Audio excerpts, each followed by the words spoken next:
Audio Jungle. Audio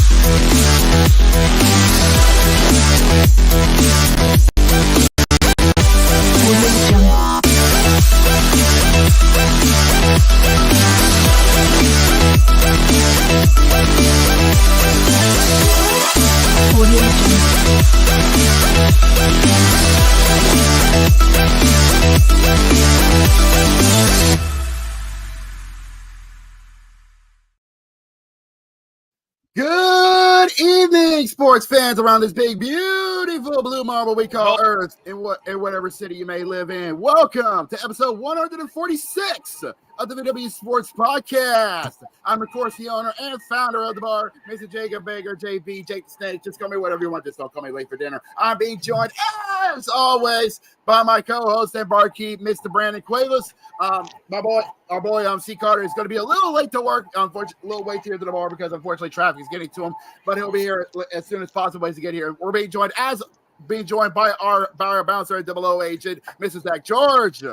Evening, ladies and gents, and for those of you that don't know, discounting C. Carter's lateness, we are down a man for the rest of the month due to his own stupidity. Yeah, the Hoosier man has been bounced, no pun intended, because of him being an idiot. But that doesn't mean we don't have a chance just to have fun here in the bar, because we got a lot to talk about tonight. We're going to get talk about today, the 15th of October of the year of our Lord 2024. And we're going to get right into it because today we are now halfway through October, which means we are now down to the Final Four of the MLB playoffs. But before that, we get to do that. We got to get through what happened in the divisional rounds. So that means we got some Ubers waiting for us. Let's get started.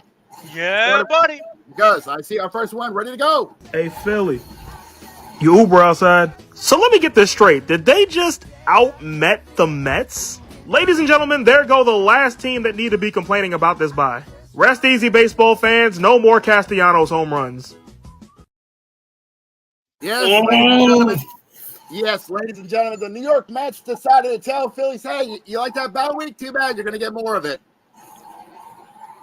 Yeah, you get more of it. And if you guys read it correctly, the New York Mets had advanced to the NLCS. For the first time since 2015, they have 9 years. 9 years, and they got themselves a tough matchup to say the least in the NLCS.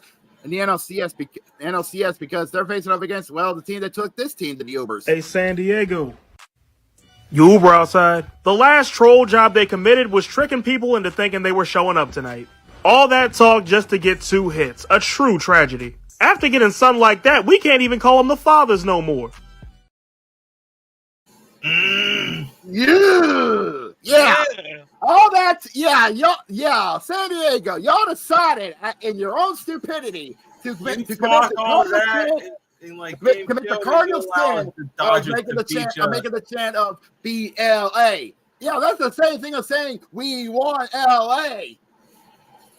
Yeah, and guess what happened? LA decided to show up and you decided to stay on the bus. Stupid. Morons. And that was good on the NL side because now the Mets and the Dodgers are hooking it up for the NLCS. In fact, in the NLCS side, they've already gotten through their first 2 games, and it's an even split. Yeah. On game 1, the Dodgers came out to play and went to the woodwork on the Dodgers. Shut them out 9-0 in game 1 on Sunday night. Yeah, that's true. But the Mets is like, okay, you're done playing role of history makers. Let's get real. Yeah, they decided to show up as well in game 2. 7-3 was the final. Mets even up the series. Yeah, and it's all thanks to one man that they had on third base, Mark Vientos, with a grand slam. Went down to his local deli shop in Queens and said, "Hey, you got some good salami? I'll take some." Yes, and then now on the AL side, we got to say goodbye to these 2 men. Hey, Detroit, you Uber outside? And now they know the might and the fury of the lane train. Whole world watching, and they turn into the Pistons. You hate to see it. How you lose the series after holding Cleveland scoreless for like 47 innings? Oh, that hurts. stinger. That hurts. You had everybody rooting for you. We wanted you to go. But number one, you Unfortunately- can't fault them. You can't fault the Tigers too much. Everybody's young. Yeah, young talent. It's like Baltimore. They got young talent, and unfortunately, they still need some time to marinate. They still need that seasening. Yeah, they still need some seasoning and some time in the dry aging racks. Yeah. All I can say is like Baltimore. Just give them some good veterans, some star power. They'll be back. Oh yeah, definitely. And we got one more to go, and this kind of stinks. Not really, actually. Hey, KC. You Uber outside. Wait, I think I know what happened. Bob Costas bored him to sleep. Now, what happened was Roger called Rob and said this whole Royals thing got to be wrapped up by the end of the Chiefs' bye week. How does your whole team get dunked in your own fountain? Oof. Ow! Yo. Now, let's call spade a spade here, okay? The Royals, they got a lot of upside, all right? Oh, most definitely. Much like Detroit, the Royals has definitely got some upside. They came in here with house money. Okay? Yeah. The Detroit had a lot more house money, but KC had some house money. Okay. I'm gonna be right back, boys. I'm going to get seconds. All right, go ahead. But yeah, KC has definitely had some house money on them, and best believe, much like Detroit, best believe if they play their cards right in the offseason, best believe we're going to be seeing those two teams back in the playoffs. Yeah, and of course keep Bobby Witt Jr. in the long run. If you plan on putting people around him for the next 11, 10 years, you better do it right. Oh, hey, yo, what's going on? What's cracking? And speaking of this guy, hey Jose, how you feeling, buddy? Ooh, I don't know. I'm mixed. Well, all right. Well, hopefully we'll see you. Hopefully we'll see you on your side after in a little bit. But yeah, right now, the games, yeah. But what are you guys talking about? Baseball? Yeah. We just got started on the MLB side. We just got through the Ubers, and we're just getting started on the NL. We just got through the NL side, and we're just about to get started on the AL side. We're just getting about to recap Game 1. It's safe to say Cleveland put up a good fight, but unfortunately, New York just had to become New York. Yeah, basically. And Game 1 with the Dodgers and the Mets. Dodgers took that one, and Game 2 happened yesterday, funny enough. Yep. And Freddie Freeman, what the fuck were you swinging at? All I know is this, though. They had some interesting company over in Dodger Stadium because they actually had a literal snake crawl into their dugout and scared the living shit out of them. Oh, but I didn't send Sheriff Slithers. What the fuck? Okay. Yeah. I told him to stay in the alleyway. Yes, I guess he smelled something out. I was like, ooh. I think he smelled a literal rat. Yeah, fair enough. But nonetheless, Game 2 went to the Mets, and they'll be playing tomorrow night in Queens at Citi Field. But tonight it's Game 2. Tonight we're heading into New York City as it's mentioned, but we're heading to the Bronx. Yep, Game 2 back in the Bronx for Game 2 of the ALCS. Continuing on, but this is the ALCS side between the Guardians and the Yankees. Yeah, and it's Tanner Bybee is going to be the one starting. He's going to be this game. He's going to be assigned. Yeah, going to slab for the Guardians, but he's going to have some tough competition because for the Bronx boys, they're going to have Garrett Cole towing the slab for the Yankees. Garrett Cole versus Tanner Bibby. This is going to be a pitcher's duel. Yes, indeed, and the money line and the Vegas boys don't lie because the money line goes as follows. They're putting the Yankees as the heavy favorite to what a minus 165. That's no shocker because they're top of the American League. Hey, listen, I really wouldn't put any slack on the Guardians either, though. They could definitely pull up an upset without you guys noticing. Yeah, and here's the thing though, with that pitching duel, where it's funny you say that because do you know the last time Cleveland beat the Yankees? Can I guess they were still the Indians? 2006. You're close, but no. 2005? No. 7. Oh, yes. Really? Yeah, 07. Yeah, Division 07. series. Yeah, we still have we still had a Bush in this. We still had a Bush in in office. Yeah, but yeah, it was 07 when they beat the Yankees when they beat the Yankees. Now I feel old. Fucking all thanks, feel old. Baker. Yeah, you were like 2. Yeah, it was 2. Yeah, we all feel old. But yeah, and going back to the money line here, as I take a look at the over/under, they're kind of expecting a little bit of a pitching duel because the over/under is 7. Ooh. 7? Yeah. Flat. No half. But the run spread is going to be tight too because they're giving it to New York by 1.5. Ooh. So we might. So no matter what, we're gonna see a brawl between the Guardians and the Yankees going into Game 2 tonight. Correct? Yeah. Tonight it's at 7:38. 7:38. That'll be on. I think Fox. Let me see. Either Fox or TBS. I can't remember which. TBS, True TV, and HBO Max. So TBS. Oh, don't forget. Okay. I know this is kind of like a Cody kind of thing, but I want to chip in a little True TV thing here.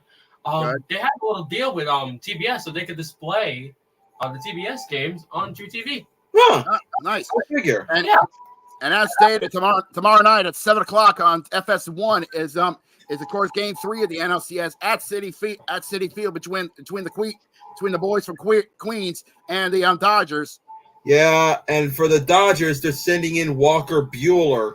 And who they sending in for the Mets? Severino. Luis Severino. Ooh. Yep. And the money line is dead even, believe it or not, at 110. Damn. And that side goes on the Mets. Ooh. Yeah. Really none of the so people see Mets as a heavy favorite against the Dodgers, correct? Yeah. Almost. Yeah. Because let's be honest here. We know that the Dodgers, when it comes to the playoffs, they tend to struggle a little bit. Yes, they do struggle. But when they click it into gear, how are you going to stop it? Exactly. That's what I'm waiting for. Yeah, they're trying. Yeah, because as we all know, Cody, Jose is still waiting for that Lowell Mets to sneak its ugly head out. You're damn right I am. And he wants it. Yeah. And the money, and this is coming from BetMGM, and the over/under is has bumped it up from the Yankees game to 8 total flat. You know what?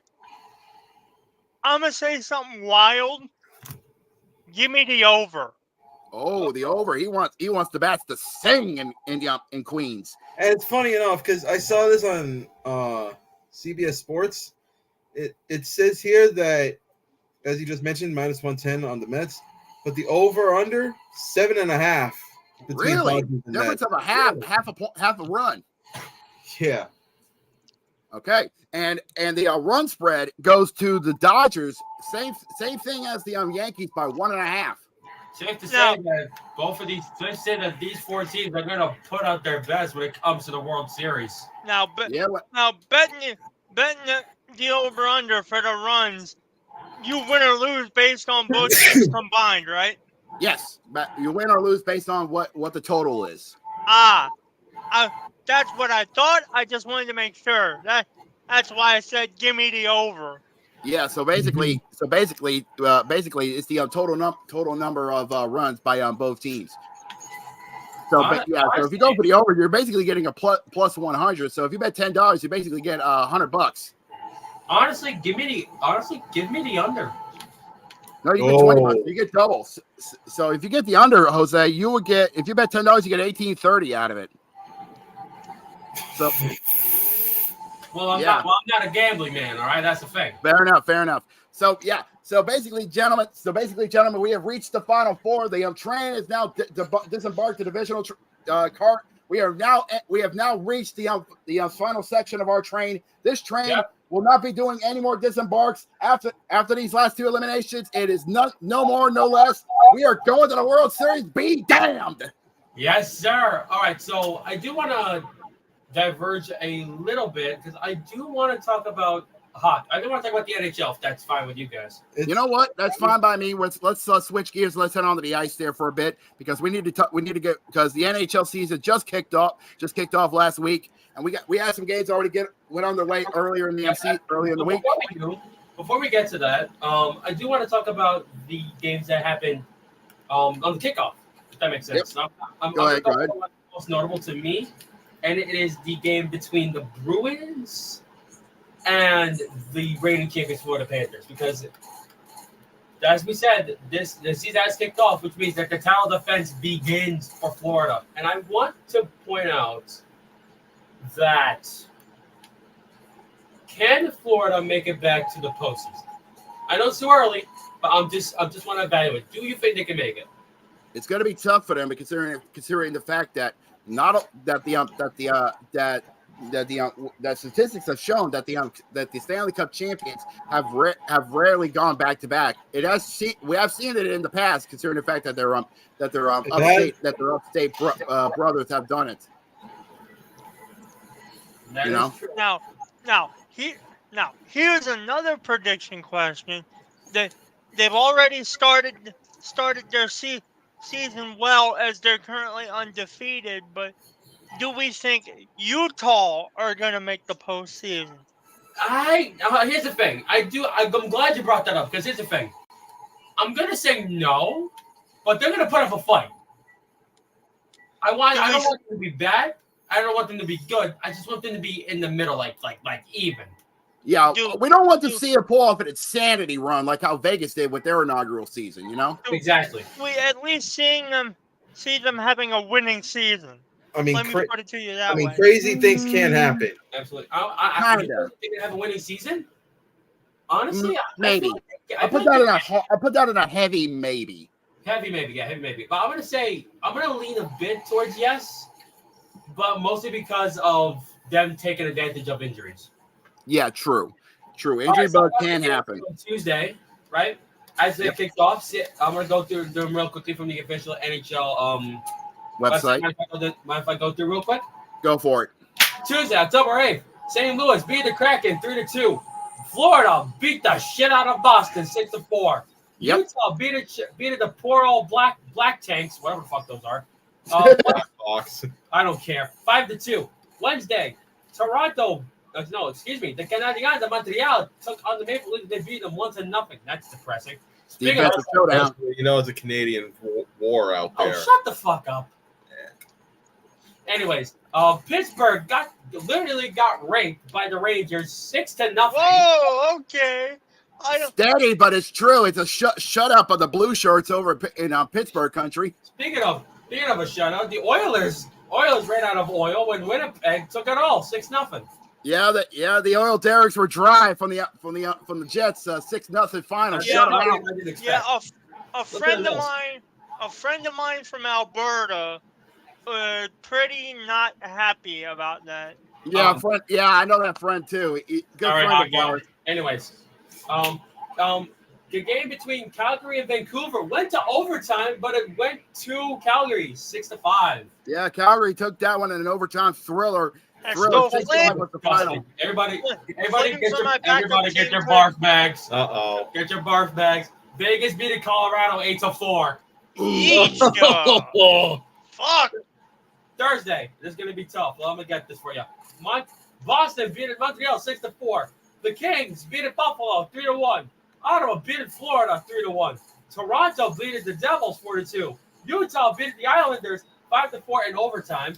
Pittsburgh beat the Red Wings 6-3. Dallas beat Nashville 4-3. Minnesota beat Columbus 3-2. R.I.P. the Gaudreau brothers. Oh, yeah, definitely. St. Louis beat the San Jose Sharks 5-4 in overtime. Friday, Tampa Bay beat Carolina 4-1. Chicago lost to Winnipeg in overtime 2-1. Yikes. Yep. This one went to a shootout. Our first shootout of the regular season. For the Flyers, beat Vancouver 3-2 in a shootout. Nice. First shootout of the season goes to Philly. Vegas made St. Louis their bitch 4-3. Saturday, Carolina and Tampa has been postponed. Yeah, because of the hurricane. Because of the hurricane. It's good down there. Boston beat Los Angeles 2-1 in overtime. Buffalo beat Florida 5-2. Toronto beat Pittsburgh 4-2. The Canadiens beat Ottawa 4-1. Detroit beat Nashville in the shutout 3-0. Utah barely edged out New York in overtime 6-5. The Devils beat the Capitals 5-3. The Islanders got shut out by Dallas 3-0. Seattle beat Minnesota in a shootout, second of the season, 5-4. Columbus beat Colorado 6-4. Calgary beat the Flyers 6-3. Chicago sadly beat Edmonton 5-2. And Anaheim once again roasted San Jose 2-0. Yeesh. Sunday. Oh, we ain't done yet. Sunday. Winnipeg 2-1 overtime over Minnesota. Dallas 2-0 over Seattle. Calgary 4-1 over Edmonton. And It took the first battle of Alberta in the of the season. No kidding. Won't be the last time, I tell you. Nope. Yep. All right. Who's ready for round 2 between Florida and Boston? Oh boy. Monday, Florida beat Boston 4-3. And believe it or not, on that game, we actually had ourselves our first fight of the season. Yeah. We actually had our first fisticuffs. Let me run through these down real quick. We just got to Monday. These are the last games. Yep. Ottawa beat Los Angeles 8-7 in overtime. The Devils beat Utah in a shutout 3-0 at The Rock. Jacob, do it. Welcome to The Rock. Thank you very much. Pittsburgh beat Montreal 6-3. And the New York Islanders beat Colorado 6-2 in the opening week. Whoa! What a way to kick off the 24-25 NHL season. Have already bringing in many OTs, shutouts, shootouts, and of course Fitz flying. Absolutely. You said we already had us a scrap. Was it good? I'm a bit of a hot. Of course it's going to be good. You know the scrapping's going to get good. Come on. When it's gotten heated up, you know the fists are going to be flying. Okay, that's our main source of the war zone. Exactly. Yeah, you know. Yeah. While he goes looking for that, let's run down the schedule for tonight. For tonight's festivities. Kick it off for the 7:00 game. Starting off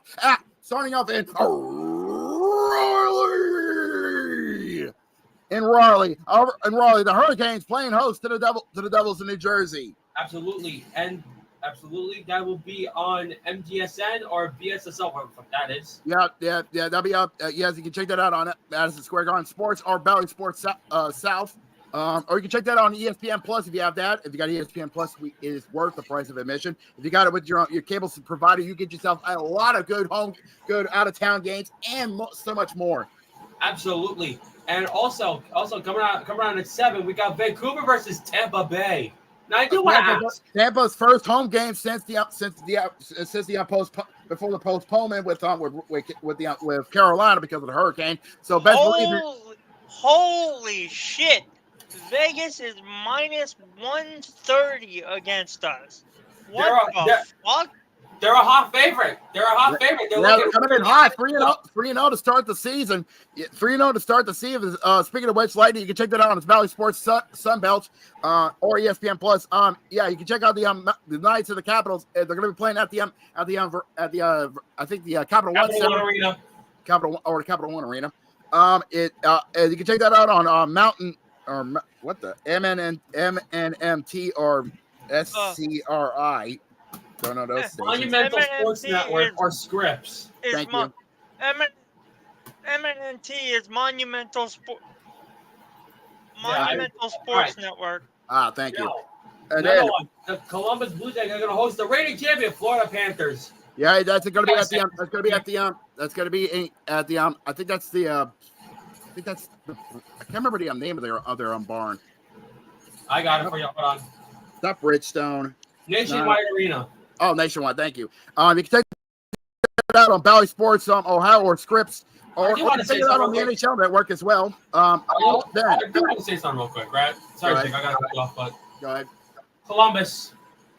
Honestly, you've been through a lot. Oh, most definitely. Yeah, you really need to take this season off. I feel like this season is a season of just just coast and just do what you got to do. Okay. Yeah, exactly. Minnesota. Tank if you need to. You've been beat to hell. Yeah. Yeah. At 6:30 at the Enterprise Center, the Blues play host to the Wild of Minnesota. That's on ESPN. Yeah. This game is really what I'm interested in here. Seattle versus Nashville. At Smashville at the Bridgestone Arena. Something tells me that they want to try to put some new air in those tires. They're starting off flat, 0-2 to start the season. Ooh. So Seattle, I mean, they got to win, but they're like what, 1-3? 1-2 actually. 1-2. Yeah, that's at 7:00. You can take that out on Valley Sports South, KHN or KONG. That's on ESPN Plus as well. Also tonight, Adam and Dallas and Big D at the American Airlines Center. The Stars play host to the Sharks. Hey, Jacob, I'm not gonna lie to you. The Sharks are cooked. They're already on. I'm already seeing them on the grill, and they're starting to fly. Yeah. Speaking of cooked, the Chicago is gonna go all the way up north to pass the border to Calgary, Alberta, Canada, in the Pringle Dome. Yeah, well, considering the fact that this is going to be the Saddle Dome's this is going to be Calgary's last season in the Saddle Dome. Some tells me the Flames are playing on nostalgia and momentum. No doubt about that. And Philadelphia is going to be playing against Edmonton. Yeah, that's the main event slot on ESPN at Rogers Place. The Oilers need to get out of this 0-3 slump and try to wake themselves up and get those Oil Derricks going. No kidding. I'm not gonna lie to you. I feel like there's no doubt that San Jose is going to be eliminated first, just because of the 0-3 start. But I also feel like that Seattle might sneak into the playoffs. They have shown they might sneak in as a playoff contender, but they got a lot of work to do. They do, yes. And you know what? I'm going to stay on the ice here for a bit because I feel like this needs to be talked about. What's that? We're going to go to the women's side. Because believe it or not, the women have their own hockey league, and it's the Professional Women's Hockey League. Huh? You know about that? Well, it's relatively new, so yeah. And they started back in 20. They started back in I think 23. Yeah, last year. Yeah, last year. They already got their inaugural 6. You know, if I remember correctly, Ottawa, Montreal, Toronto, Boston, New York, and who am I missing? It's Boston, Minnesota, Montreal, New York, Minnesota. And when they started, they didn't have any logos and names, so they just went with the city name, and it worked because it helped us get used to the players and where they were playing. Yeah. And it worked because they had a short time frame and stuff, but it helped give them a good foundation, somewhat good foundation. Because this year now we actually got not only the names but the logos as well. You know, and to be honest, they look really, really fucking good. Yeah, they actually looked really good, and so we can't wait for the season. And we already saw some good stuff in the games. And to be honest, they are good. Okay, here's the inaugural 6. You got the New York Sirens, who ironically they're playing in New Jersey at the Rock. Believe it or not. Yeah. You got the Victoire de Montreal. Montreal Victoire. No, Victoire. Victoire. Yeah, you got to go French on that one. You got the Brady, you can do it. You took a year in French. A few years. Oh fuck. Yeah. You got the Toronto Scepters. Good name. You got the Ottawa Comets. Ottawa Charge. Oh, Ottawa Charge. Yeah. You got the Minnesota Frost, and you got the Boston Fleet. Yep. Okay. It's gonna be interesting. I'm not gonna lie to you. I might actually want to see some of these games. And fun fact, viewers. If you look at the Boston Fleet logo and you know your hockey history, you'll see the Hartford Whalers logo in it. Or believe it or not, another team that actually had that logo, believe it or not, that came from another that also had ties to the Whalers, believe it or not. Really? Yeah. So it's got some history there too. Well, there's no doubt that if you put it to the side, it's an anchor. Yeah. Yeah, if you flip it down, it's an anchor. Yeah, so there's some history. So believe it or not, Boston went with history, believe it or not. I like that. Yeah. And if you actually, and believe it or not, they actually showed some of their games not only on ESPN, but believe it or not, I think they also do it on YouTube as well. So they're making the right choice of streaming. Yep. Okay. The primary place to catch ladies hockey is actually YouTube. Yeah, and if you see some of their games, do so because they really have a good time doing it. And trust me when I say this, they don't pull punches when they get in there because they actually will hit. Really? Oh, definitely. Oh, yeah. Okay. Me and Brandon might actually watch one. I don't know. I saw part of it. Safe to say they might be becoming the NHL's WNBA. So basically, don't sleep on them. Oh, absolutely. You know what? That's a good way to segue into. Speaking of the WNBA, let's hop into there because, ladies and gentlemen, we now have the WNBA finals all set up and ready to go. It's the Liberty and the Lynx, and it's already gone good. Yeah, we already got our first game. The first game happened on Thursday, and it went into an overtime thriller as the Lynx took down the Liberty by 95-93 in the overtime thriller at the Barclays Center. Whoa. Yeah. Then the Lynx even up the series. Game two, 80-66 was the final on Sunday. Actually, yeah. So basically, we're now set up for the best. If I remember correctly, this is the best of five series, correct? Yeah. Should be. Yeah. So basically, we're now set for the best. It's best of five. So we're now set up for the best 2 of 3 falls. Classic. All right. 8 o'clock. It's game 3. Liberties versus Lynx. And it's going to be at the Target Center tonight. Finish. Yeah, it's going to be at the Target Center tonight. In fact, tonight it's going to be a tight one because the spread is coming from BetMGM. The spread is going to, believe it or not, New York by 3.5. Yikes! But that 3.5 might be a reason because they are expecting a high-scoring, high-offense slugfest in the Twin Cities because they're expecting the total to be with a 160.5 total. You're expecting a duel? Is that right? Is that what I'm hearing? They're expecting a duel in Game 3. And the BetMGM boys are expecting it to go to New York with the money line at 160 for the favorites. Ooh, okay. Indeed. So basically, this is the momentum game here. Whoever wins this will have heavy momentum heading into Friday for Game 4. No doubt about it. So basically, so best believe whoever wins this game is going to have a lot of momentum heading into Game 4. Game 4 of the WNBA finals, WNBA finals. As sooner as somebody's going to win this Commissioner's Trophy. Commissioner's Trophy. Will the Liberty win their very first championship and show New York, hey, we can finally win a championship? Or will New York sit over the Liberty, tell the Lynx to sit down? This is how champions are made. Or will the Lynx show them how it's done and bring the championship back to the Twin Cities? That's a good question. It's a lot of big stuff here. And all right, let's switch. All right, we're gonna switch it up here because we got a lot of good time on our hands. We're gonna go across the pond here. Let me pull it up here. There you are. Yep. Let me get it. Where is it? I know I saw it. There it is. We're gonna go across the pond here. We're gonna go into the Premier League because we need to get on out of here because we got a lot of great. We had some interesting stuff happening. Good games going on as we speak that happened over on the Premier side. All right. Yeah.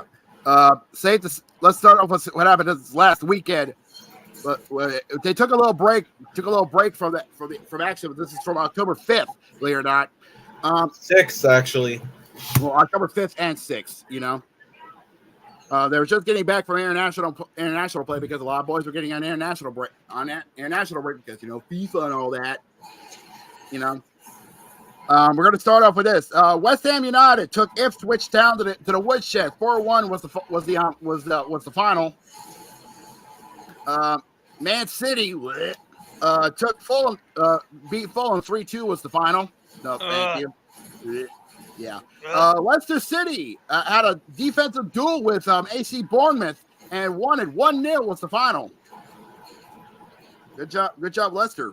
Brentford took the Wolves down. 5-3 was the final. Nice scoring duel there. Nice high scoring duel there. Also Arsenal showing that they still want to be chance. Took Southampton to the woodshed. 3-1 was the final. Everton and Newcastle had themselves a defensive duel that ended up in a 0-0 draw in full time. Oh. And then rounding it out, Crystal Palace fell to Liverpool at Anfield. 1-0 was the final. Well, then on Sunday, and then on the 6th, we only had 3 games on the 6th. Chelsea and Nottingham Forest drew a tie, hit a draw. 1-1 was the final. Same thing that happened between Manchester United and Aston Villa. 0-0 was the tie. We're still dropping points we can't afford to drop. Yep. And then rounding out the festivities, Brighton and Hove took care of the Spurs. 3-2 was the final. Uh-oh. I'm pretty sure Arsenal fans are smiling. Then we got And hopefully God knows why. Yes, indeed. Then let's get ready for the table for this weekend. Starting off with this Saturday morning. Saturday morning for us. Saturday afternoon for our boys across the pond. Starting off, the Spurs are heading over to West Ham United at 6:30 in the morning. Then let's get to the 9 o'clock games. At 9 o'clock, starting off, Fulham FC is going to head over to Aston Villa. Then Ipswich Town will heading over to Everton. Then Man U is going to make the trip to Brentford for their matchup. Oh, that's a hike. Yes, it is. And then Newcastle United is going to head over to Brighton and Hove for their matchup. Then Southampton is going to make the trip up the coast to take up the road to take on Leicester City. And then rounding out the festivities for Saturday, AC Bournemouth is going to make the trip to London to take on Arsenal. Wow. And then on Sunday, starting off, the Wolves are going to make the trip to London as well, to Manchester to take on Man City. Yuck. Yuck. Yeah, and then rounding out the festivities on Sunday, Liverpool is going to make the trip to Chelsea. Man, I know you're listening, so good luck, my friend. And then rounding out the weekend on Monday, we only got 1 game on Monday. It's going to be at 2 o'clock. It's going to be Nottingham Forest taking on Crystal Palace. Yeesh. Yeah, safe to say it's going to be an interesting week there. So I do believe we got some extra time on here, so I think we can go racing here for a bit. That's later. Oh shit. Yeah, that's later. We're saving that for the main events. So we're gonna start. I think we had some races going on. Okay, we got a big race coming up this Sunday in Formula One, and that's of course the U.S. Grand Prix. They're coming back. Going to be back on the schedule this Sunday with the U.S. Grand Prix at COTA for the Circuit of America. So we got a big one there. Let's see what's going on in the Cup Series. We had a race last Sunday at Charlotte with the Bank of America Roval 400 at the Charlotte Roval. Believe it or not. Yeah. Yep. If I take a look, and Carl Larson got the win. But if I remember correctly, if I saw there's some, if I take a look at the standings here, Larson is still leading, but Christopher Bell is catching up to him by 20 points as we get closer to the playoffs. Oof. Yeah, Wow, tight race heading into the final stretch with Tyler Reddick, William Byron, and Ryan Blaney, and Denny Hamlin just on the outside, and Chase Elliott on the outside looking in, with Logano catching up as well. That's crazy. Yep. And the next race is we're heading down to the desert, heading to Vegas for the South Point 400 at Las Vegas Motor Speedway. Ah. Not to mention in world racing, specifically endurance racing, we had the Bathurst 1000 happen over the weekend. Oh yeah, the Bathurst 1000. For those who don't know, the Bathurst 1000 is one of the most legendary endurance races in the world. But it's not for like World Endurance Championship. No, it's not that. You ever heard of V8 supercars? Yes, I have. I think They're basically like touring cars, but with little thinner tires and much more massive engines. Oh yeah. Okay, and safe to say, safe to say they're like NASCARs, but they actually turn right and they're much faster. Ooh. Yep. Okay, and people say, "Oh, it's only for two companies." NBA. Well, yeah, No, but from what I've been hearing, they've actually. Yeah. For what I've been You're hearing, more just as good as your big old muscle cars. Okay, shut the fuck up. but from what I've been hearing through my ears, it may be it's not Holden. They actually put in Chevys now, believe it or not. Yeah, so it's Ford versus Chevy, and for what I've been hearing, there's actually some more companies jumping into the fray. I've heard Volvo's actually in there as well. They're not in there yet. Well, they're going to be.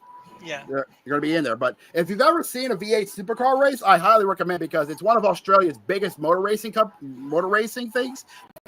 It's worth the price of admission because they go balls to the wall. Okay. And I think it's a good time that me and Zach have a little talk in our little kind of world. I think you know what I'm talking about, right, Zach? Oh, I know what it is. I think I do.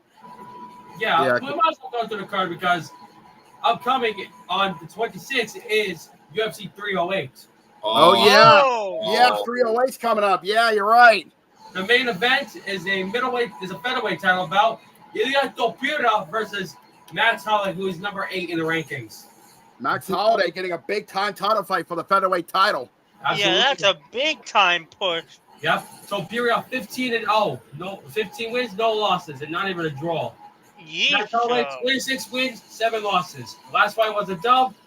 5 foot. Basically, Holloway's gonna have the height and the weight. They both got equal in the arm reach, but leg reach is gonna go to Holloway in 42 inches. Wow. My question is, do you think Topuria can beat Holloway? This is basically on paper. It's almost basically a mishmash of almost same stats. You know. Almost, but here's where the difference comes in. Max Holloway won most of his matches by knockout or total knockout. Topuria won most of his matches by submission. Yeah, so basically, the champ is mostly famed for the ground game, while Holloway is mostly feared for the standing game. Yeah. Basically, so what Ilya's gonna want to do is get inside and get him down as fast as possible. That's good, and that's a good thing because here's the thing: Max Holloway doesn't want to play against him. Topuria wants to have Holloway play his game. Yeah, because if you look at the grappling game, his average on takedowns is nearly a 2 on the average, while Holloway is just he barely takedowns at all. Wow. Exactly, he's more of because here's the thing: he's more of an upright guy. Want to make sure that you get him you make sure he gets you and you get him. He's a Topuria kickboxer. wants to take this to the ground where he can choke you out, and that's interesting because Holloway's not. Here's the thing: Topuria can easily take him to the ground. And that's where Topuria can do his damage. If they're ever standing up, that's when Holloway can do his damage. Most definitely. So safe to say. Ooh, look at the betting odds here. Jacob, I'll let you talk about this one. Hold on, let me take a look at the odds there. Look at the odds here. Let me pull this up. Oh wow, the money line is really heavy here on the champ here. Minus 265 for the champ. And Holloway definitely the underdog with a plus 215 here. Yeah. Absolutely. Whoa. And that's of course coming in from FanDuel. So the bonuses are not coming in until fight night. So hold on to that one. That's gonna be an interesting match, no doubt about it. That is the only title match they got for 308. Yeah, and that's the only title match. But don't let the other match fights on the card. Now, we're not gonna go through them all, but I just want to know what match interests all of you, like collectively. Well, aside from the title fight, I really want to see how the light heavyweight fights can go for you because Magomed Ankalaev from Russia, he's number 2 in the light. Ankalaev, let me help you. Thank you. He's number 2 in the light heavyweight division. So a win at 3 on the 26th can help him get a shot to become the number 1 contender for the light heavyweight title. No doubt about it. Though I think Ankalaev should have already had his shot. He's that good. Yeah. Now Rashik is heavier. He's got longer reach, but they're both the same in leg reach, and he's taller too. So Magomed is going to have a bit of a challenge here. Let's go look at the win by. Oh my God! Oh, some tells me we're going to have ourselves a slugfest because both these men don't ever go down to the ground here. They would rather kick you and punch you instead of trying to make you sleep. No doubt about it. And their takedown defense are almost the same, though Ankalev is just 1% higher than Rakiv. And that is what you get for being number 2 in the rankings, right? Yeah, most definitely. Betting odds? I think I got Magomed going over here. Yeah, this is gonna be a tough fight. And the odds are going straight to the Russian here. 395 for the favorite, but Rakic is no slouch here. 310 plus here on his side. Absolutely. So that's the main card for 308. It's gonna be interesting. Not gonna lie to you. Oh, most definitely. Safe to say UFC 308 is gonna be a fight. It's gonna be an interesting card to say the least. It's gonna be something you don't want to miss out on. When we get to the 26th, which I believe is next Saturday. Yeah. Sure. Let me check. Hold on, let me take my calendar. I believe. Let me check as well. Yes, it is. It is next Saturday. So basically, be ready for next Saturday. It's going to be a slugfest, and I do believe when we head to the UAE. Yep. All right. I think we're now set up and ready to go for the head onto the gridiron. But unfortunately, we don't have a tracker because unfortunately we couldn't get it set up. But from what I saw on the tracker, we're now. Here's what it is. But from what I saw on the tracker, we're now down to 50 teams, little over 50 teams left in the hunt for the college football playoffs, national championships. And safe to say, over the last week, we saw some good stuff happening. Over the last weekend on college in the sports world. All right. Yeah. We have some major upsets as well. The biggest being we had a big 2 versus 3 fight in Eugene, and it's safe to say it lived up to the hype. Okay, Oregon taking it to Ohio State in a nail biter. 32-31 was the final. Oregon stays undefeated at 6-0. Stays undefeated. Nice job to the Ducks. Nice job to the Duckies. Oh, wait. Baker, I want to do something. Shucky, ducky, quack, quack. Of course he would do that. Yeah, damn it. Yeah. Not much more on the big time upsets, but unfortunately, over the weekend, we had a slaughter happen. And I think Brandon knows what I mean. Yeah, we did. Yeah, and it was over in Texas. And it was over in Texas. Oh, yeah. Yeah. It was less of it. It was it was a rivalry. It was more so a massacre because Texas took Oklahoma to the woodshed and put them in the wood chipper. Okay, 34-3 was the final. Ow, Jesus. Yeah, safe to say Oklahoma got their ass whipped. Okay, and because of that, as we take a look at the standings here, starting off with the top 10. Oh, wait, I almost forgot. we had an overtime. We had a couple of overtime thrillers in college football. One of them happened in Penn State. Yeah, one of them happened in Penn State. One of them happened between Penn State and USC. Penn State took the W over USC over in LA. Nice job, boys. And then we had another one at my house. As we took care of number 9 Ole Miss, 29-26, which is one pass. One pass, and we knocked them out of the top 10. And because of that, as we take a look at the top 10, Texas stays atop of the number 1 slot. Oregon takes Ohio State's spot at number 2 in the nation. Penn State moves up to number 3. Ohio State drops down to number 4 in the nation. Georgia stays at number 5. Miami moves up to number 6 in the nation. Alabama moves to number 7. My Tigers move up to number 8 in the nation. Number 8.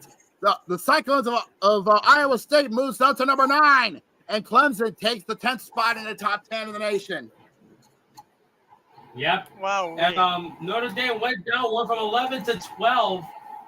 Yeah, Tennessee takes the number 11, takes their number 11 spot, and they're now number 11 spots as we are now getting closer and closer to the first iteration of the championship committee from the championship crazy? committee. You know what's crazy? Ron? You know what's crazy? I just looked at all the top 25. You wonder who's 25? Oh, yeah, we can now officially say this: Army and Navy are now officially ranked. Whoa. Yeah, that's fucking crazy. Yeah, it took them all this time, and they're now finally ranked, all because of strength of schedule. Yeah, Army 23rd and Navy 25th. Oof. Yeah, it's sad, honestly. Oh my lord! What? Ready for this? Army and Navy are in the top 25 for the first time in more than, I want you to guess how many years? I had to guess 60? at least more than 60 years. On the dot. Oh shit! Since Damn. October 3rd, Damn, I'm 1960. good. Damn! Wow, You're good at that, very nice. impressive. But yeah, state. Yeah, Like I honestly, said, they could have been Like higher I because. said, damn, I'm good. But yeah, safe. And this weekend is going to be some good games on this weekend for the top 20 for the top 25. As I pull them No up. doubt about it. As we pull them up, starting off. Is Navy still undefeated? Oh, they're both still undefeated. Oof. And also remember for all the games that we're going to talk about, they're going to be based off the top 25. Yep. You can't go all Power 5 because we'll be here all night. Starting off. Ooh. We got a top 5 showdown this Saturday night in Austin. Texas number 1, Georgia number 5. This Saturday night under the lights. Get the guns out! Get the guns and load them up for bear. The Longhorns got the Bulldogs. Get the guns out, boys. This is about to get nasty. Guns down, guns out. You best come with your hammer cock. Yeah, hammer cocked, powder's dry, and balls are loaded. If you aim at the king, you best not miss. Indeed. That's Saturday night under the lights in Austin, Texas. That's going to be on ABC. And best believe the odds makers are really watching this game heavily because they're leaning towards Texas to pull off the big win over the Bulldogs. 175 for the money line for the Longhorns. 145 plus for the Bulldogs. Oh boy! Yeah, and I'm glad we talked about that because 30 minutes earlier, Jacob, your LSU Tigers are going to take on the Arkansas Razorbacks. The battle for the boot, the age-old rivalry continues, and it's going to be in Fayetteville this Saturday at 6:00. Absolutely. 22, the Illinois alumni. We're going to take on the ranked 24th national champions, the Michigan State Wolverine. Michigan Wolverine. Yeah, you gotta believe that they're feeling that hangover real hard. That's gonna be at 2:30. That's gonna be at 2:30. No doubt, yeah. At 2:30. Oh, another rivalry continues in Knoxville as the Volunteers take on Alabama. 11 versus 7 at 2:30 on ABC. A friend of mine, Jay, is definitely going to be watching that. Most definitely. Here's the thing. I'm going to say this now. Do you think Alabama could be in a rebuild? Because they got very big shoes to fill after Nick Saban retired. And Zach, I will not forgive you for saying Daddy Saban, okay? Well, considering the fact that they only lost one game this year, that was to Vanderbilt, and they're still showing some strength, it's going to be tough. For those of you Alabama fans watching this podcast, how the fuck y'all lose to Vandy? That's a question that needs to be asked, and don't know where the answer is coming from. That's a question that doesn't need to be. I bet all Alabama, I bet all Crimson Tigers are like, do not worry about it, just move on, people. Wait, Jose Miguel, are you an Alabama fan? No, he's a chaos boy. Exactly. Anyway. Most of the Crimson Tide was like, "Don't worry about it. We're fine. Just move on." Move on. Anyways, for Oregon's going to start off early on Friday night under the lights. Friday night under the lights in Eugene, as they take on the Boilermakers of Purdue. Might be an easy night for them. And then ending up the Friday night festivities, BYU is going to play host to the Cowboys of Oklahoma State. Yep. I'm backing OSU over the Mormons. Really? Upset.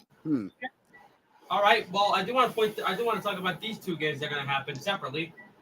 Saturday, at the top of the afternoon, the 23rd ranked Army are going to take on East Carolina. Can Army keep this undefeated streak going and prove to the rest of the world that they deserve it here? Absolutely. And at 3:30, the Navy are going to take on the Charlotte. We should win. Yeah. We should as a. Who the? I'm sorry. Hold on. Also, we got to bring in our boys Hit Kid and Gurok. What is up, gentlemen? And there's Jamal. I'm actually all right talking football this week. Yeah. Yeah. Yeah, we're just getting into the college side. I'm working most of the commits. There it is. All right. There it is. We're just getting into the college side. We're talking about most of the big time upsets, including the slaughter that happened in Texas between the Longhorns and the Sooners. Ow. Good God, Oklahoma! That was horrible. Yeah, it was. Yeah.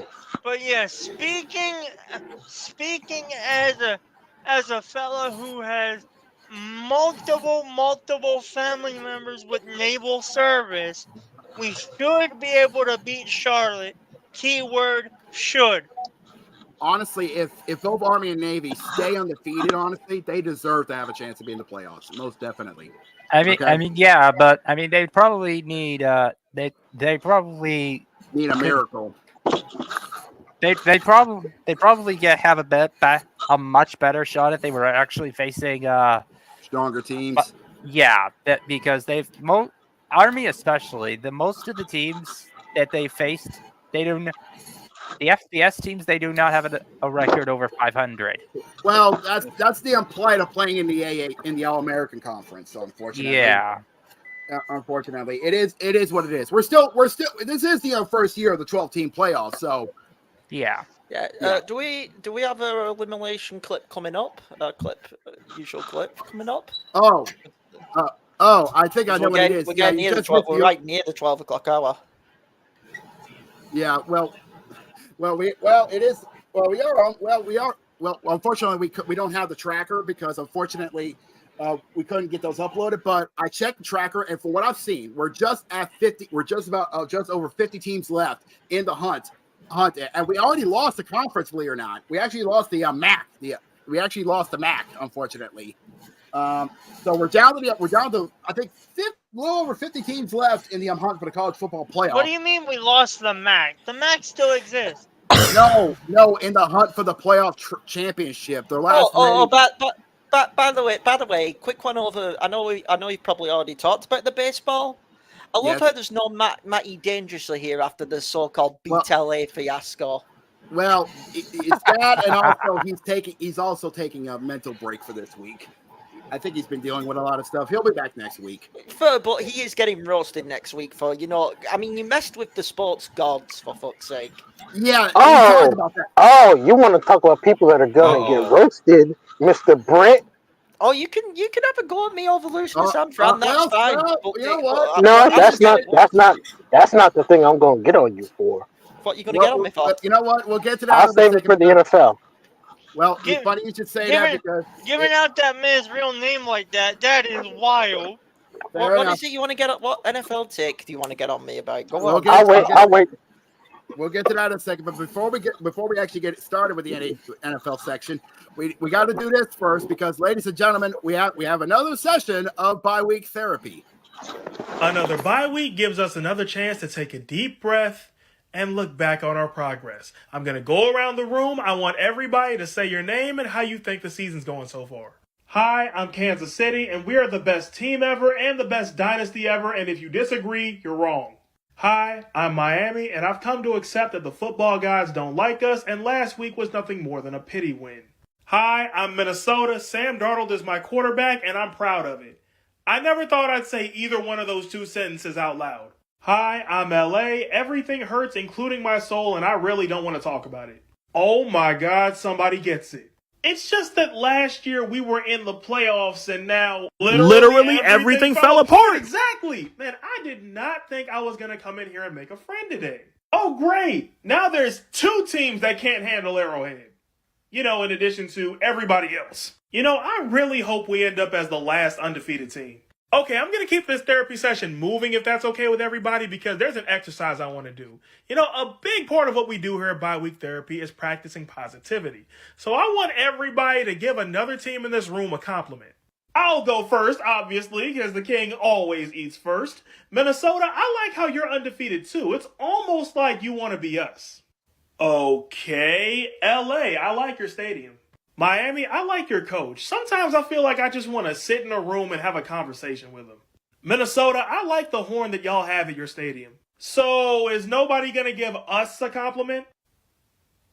Minnesota, y'all got nice uniforms. Miami, I was just about to say that about you. You know what, Doc? You're right. This is fun.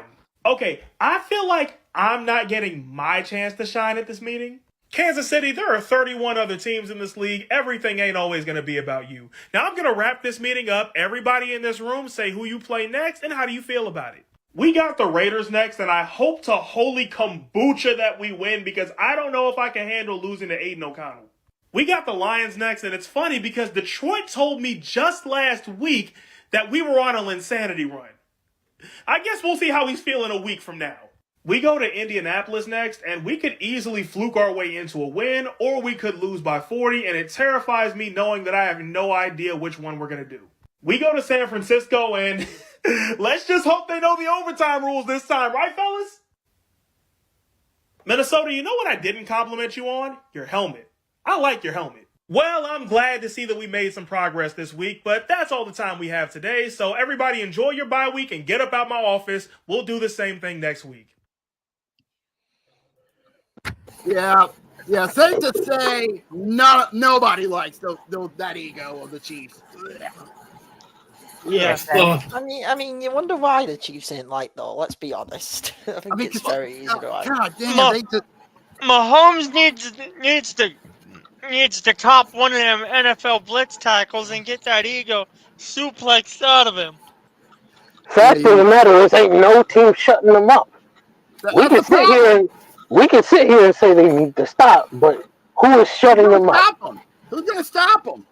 Who's shutting them up in the playoffs? Themselves. Ain't nobody doing that. And they're winning next week. Yeah. Speaking of, we got some big news to talk about. We got wait, hold on. Before y'all even start, there is something I'm going to get to that's not NFL related. And since we just skipped past the NBA, I'm just going to go ahead and do it. Fair enough. Mr. Joel Embiid, your comments reached my lovely ears. Apparently, according to you, you're like, oh, I don't want to play back-to-back games during the season. Excuse me? What? The fuck do you mean you don't want to play back-to-back games in the season? Have you seen your team? You are depending on the corpse of Paul George to be healthy enough to help you. You know the Sixers need you to even be a remote threat to get in the NBA Finals. You're still not as good as the Knicks and the Celtics. The fuck do you mean? You ain't playing back-to-back games. Embiid, you goofy motherfucker. You're still... No. Wait. Hold on. I ain't done with him yet. Go on. Fucking Joel Embiid, you fucking no good son bitch. The fuck do you mean? This team depends on you. You know it does. What are we talking about here? That's the kind of shit that will make sure that the only thing you're eating this season is a upcoming L to either the Celtics or the Knicks. And prayers be that it's not to the Knicks, because I know the Brit over here is going to jizz himself with joy. We beat you last year, and we were missing players. And we've got them better this year. Yeah, I'm sorry, weapons. The Sixers. I mean, you're relying on Paul George to be healthy, and Joel Embiid was going into the playoffs. He'll be hurt again. Embiid always gets hurt. I'm sorry, they're a non-factor. Like, we're talking, like, Tyrese Maxey is the future of that franchise, and I like Maxey as a player, okay? But George is the corpse, and Embiid's another corpse. The East is going to be the showdown this year. All things going well between the Celtics and the Knicks. And I'm looking forward to it. I know I shouldn't discount Milwaukee, but Doc Rivers and their health recently. Also, the fact that they got smacked up by the Pacers of all teams. They were not helping their team. No, stop. Hold up. Let me get the camera. Injuries. Injuries happen. Injuries happen. I know, that's what I'm going to say. Injuries. That's the point. I'm saying injuries, and that Pacers team, as was proven by Boston, for fuck's sake, Josh, was the flukiest Eastern Conference final team ever. Fact of the matter is, getting my name wrong. Fact of the matter is, guess what? They got there because Doc Rivers is the flukiest coach. How do you expect to go out there? You hire Doc Rivers, a man who is known for choking. He almost chokes more than Kyle Shanahan. And you expect him to help you out when the two players you need for that team are hurt? And even with them on the team, who's to say they win? Oh damn, I've just seen that trade as well. Minnesota getting a new running back, getting another running back option. Like, what are we doing here? We'll get to that in a second. I'm gonna proceed, Zach. Seriously, Joel Embiid. But ahead, no, Zach. my question is, I know we managed to get by the Pacers for the championship. I know about that. Still wasn't. Anyway, but how you get smacked up by the damn Pacers? Fucking Philly? Sons of bitches? This is the thing. Injuries happen. You gotta play through with what you got. And if what you got can't win, what you got can't win. Tough. Like y'all got PG-13 from the Pacers, and you still lost to the Pacers. Come on. And for the Celtics and Knicks, you better hope the injury bug don't get one of y'all. Because if that happens, good luck. I'm over here praying to basketball Jesus that we don't get hit with the injury bug. Fuck you, me. Not the Knicks end of last It happens to season. everybody. That's the point. That's the point. Injuries happen. Yeah. You can literally say anything is Mickey as long as the injury occurs. True. But at the end of the day, you got to play with what you got. If you're not going out there and playing with what you got, then I don't feel sorry for you. Look at Florida State. They out here complaining about that championship, and guess what? They're getting smacked up every day of the week. I'm sorry. I don't feel bad for you. Play good, you lazy bum. Get the job done when you're supposed to. Fellas, 2 seconds, I'm heading downstairs. All right, man. All right. Let's get back onto the main event here because Hickett brought up some good points. We got some big trades going on as we're getting set up for week 7 of the NFL season. Good. Let's go. One of the big ones is that Devontae Adams finally got the trade he wanted. He's going to the Jets for a couple of mid-round draft picks to the Raiders. Why is he going to Jets? Because of Aaron Rodgers. Because he wants to be with Aaron Rodgers, and he couldn't go to New Orleans because we don't have the cap space. No, I just don't think any team had a chance. I don't think any team had a chance with Devontae Adams for as long as Aaron Rodgers was on the table. The moment the Jets made themselves an offer, it was already GG. Which shows me that things is weird. Especially when Devontae Adams was cleared to play against the Steelers this week. Coincidence? I think not. No. Could be, but it's a little crazy that he's healthy to play. Another thing. Here's a hot take. Devontae got traded the week before. They beat the Bills last night. Yeah. If I take a look, if I try to get more of the deal here, where are they? Where is the pick? Where are they? It's a conditional third round. It can be a second if he's like a all pro player, or they get to a Super Bowl. Yeah. Or the AFC Championship game. One of the two. Which I don't think they will. Because look at what you have in the AFC. No, they're not getting to the AFC. Yeah, so it's going to be a third round pick. They need to start winning games, to be honest. Yeah. They've got a tough game this weekend against the Steelers. Cam Akers is back to Minnesota. Yeah, Cam Akers is going to Minnesota. Because of Aaron Jones got hurt. Yeah, here's another one. Amari Cooper is going to Buffalo. Congratulations to Amari Cooper. Amari Cooper. Time to put that camera right back on me because I have something I need to say to Dallas. Go ahead. How in the hell do we let Amari Cooper go for a 5th round and the fucking Browns drop him for 2 picks? Not 1, but 2. Dallas, what are you doing? And then you got this stupid-ass idiot, Jerry Jones, talking about, oh, we're not going to make any moves in November. I'm sorry, what? Do you not see the situation that you're currently in right now? Yeah, you're 1 game off from tying in the division. Congratulations. You're not complete dog shit. But guess what? You're still in the same position that you were before. What are y'all doing? And don't trust me, I'm going to get to that football game. Because quite frankly, you're the team that needs to get cooked for that embarrassment of a football game. I'm looking forward to it. That's besides the point. What are we doing here? Oh, go ahead. What are we doing here, Dallas? Get your point. Go ahead, Jacob. I was going to say, that's not all from Dallas, because Jerry Jones decided to open up his big-ass mouth because he got pissed off at a radio host earlier this week because he was speaking facts, and he was like, hey, why don't you shut the fuck up and let me do my job, okay? And he threatened him. Hey, look! Any Cowboys players? Before you go threatening people, how about you?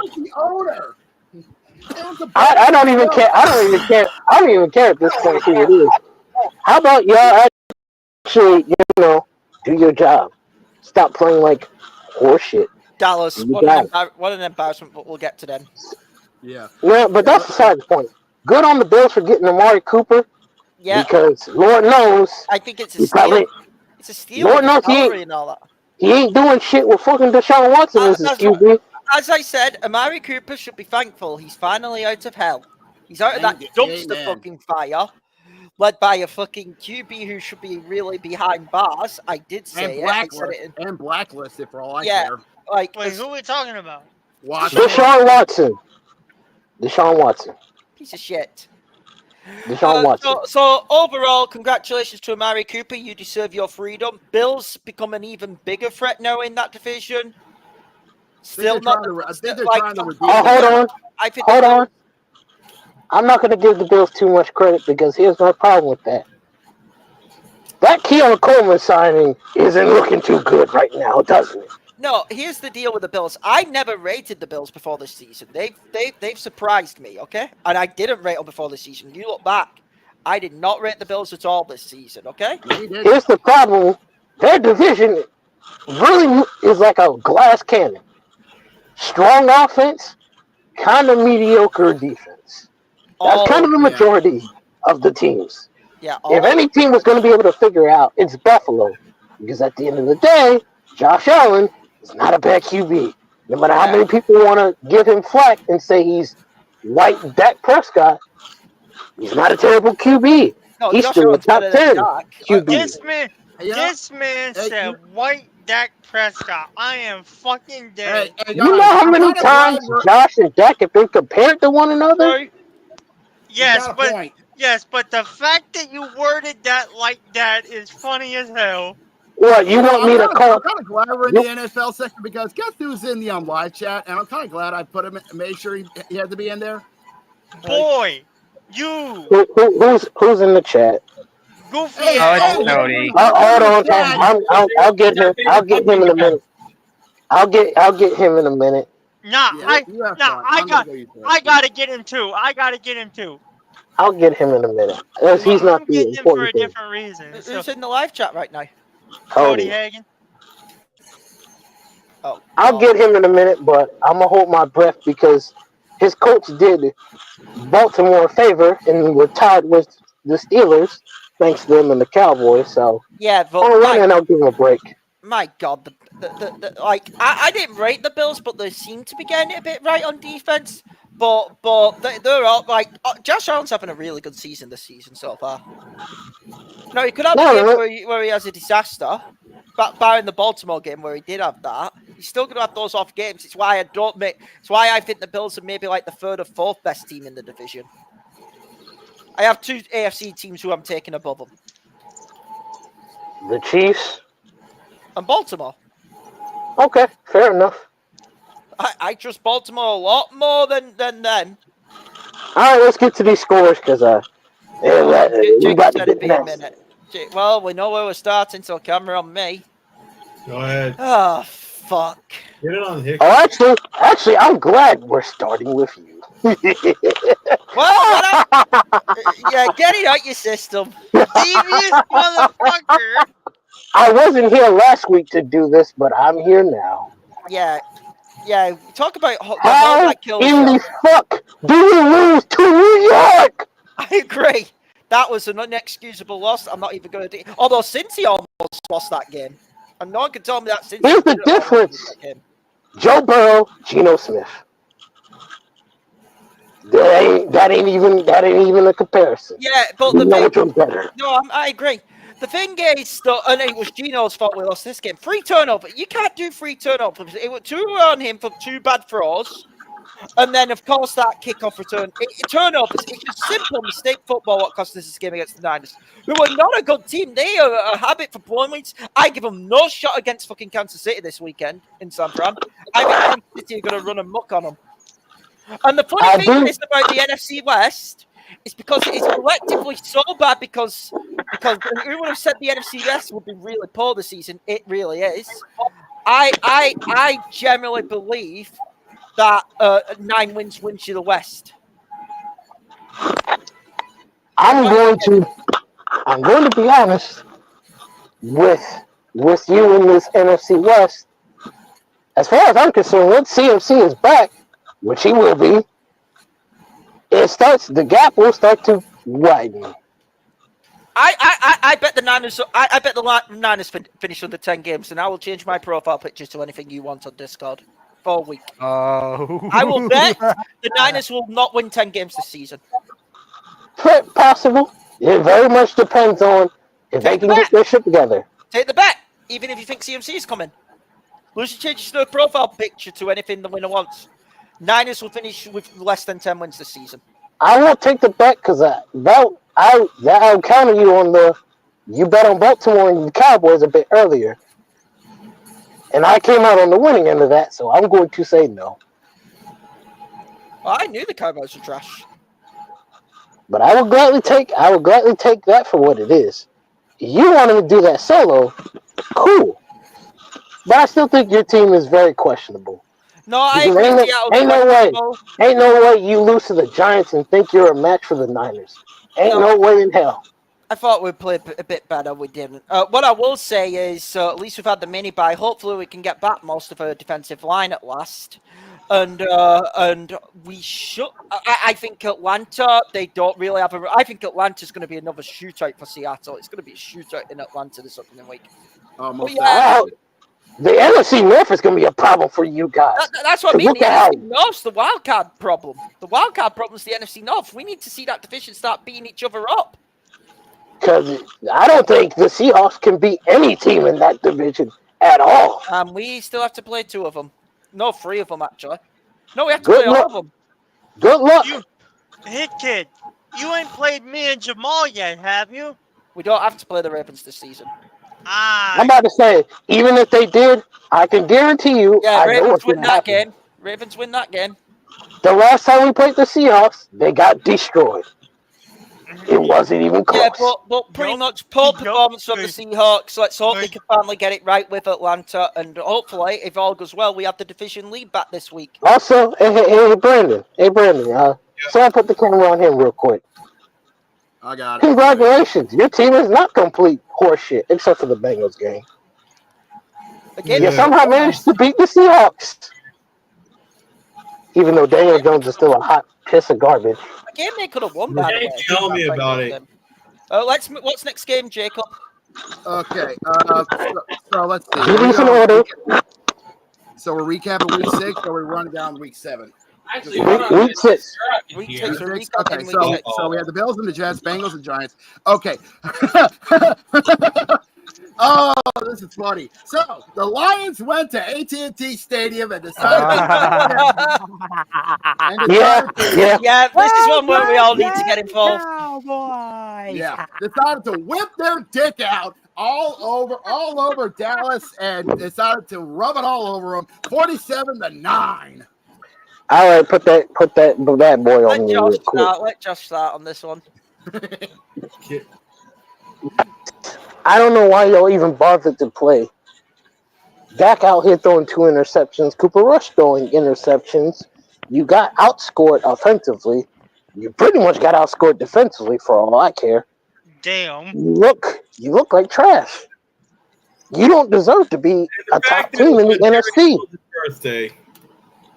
I don't feel sorry for Jerry Jones. I don't. He's a rich.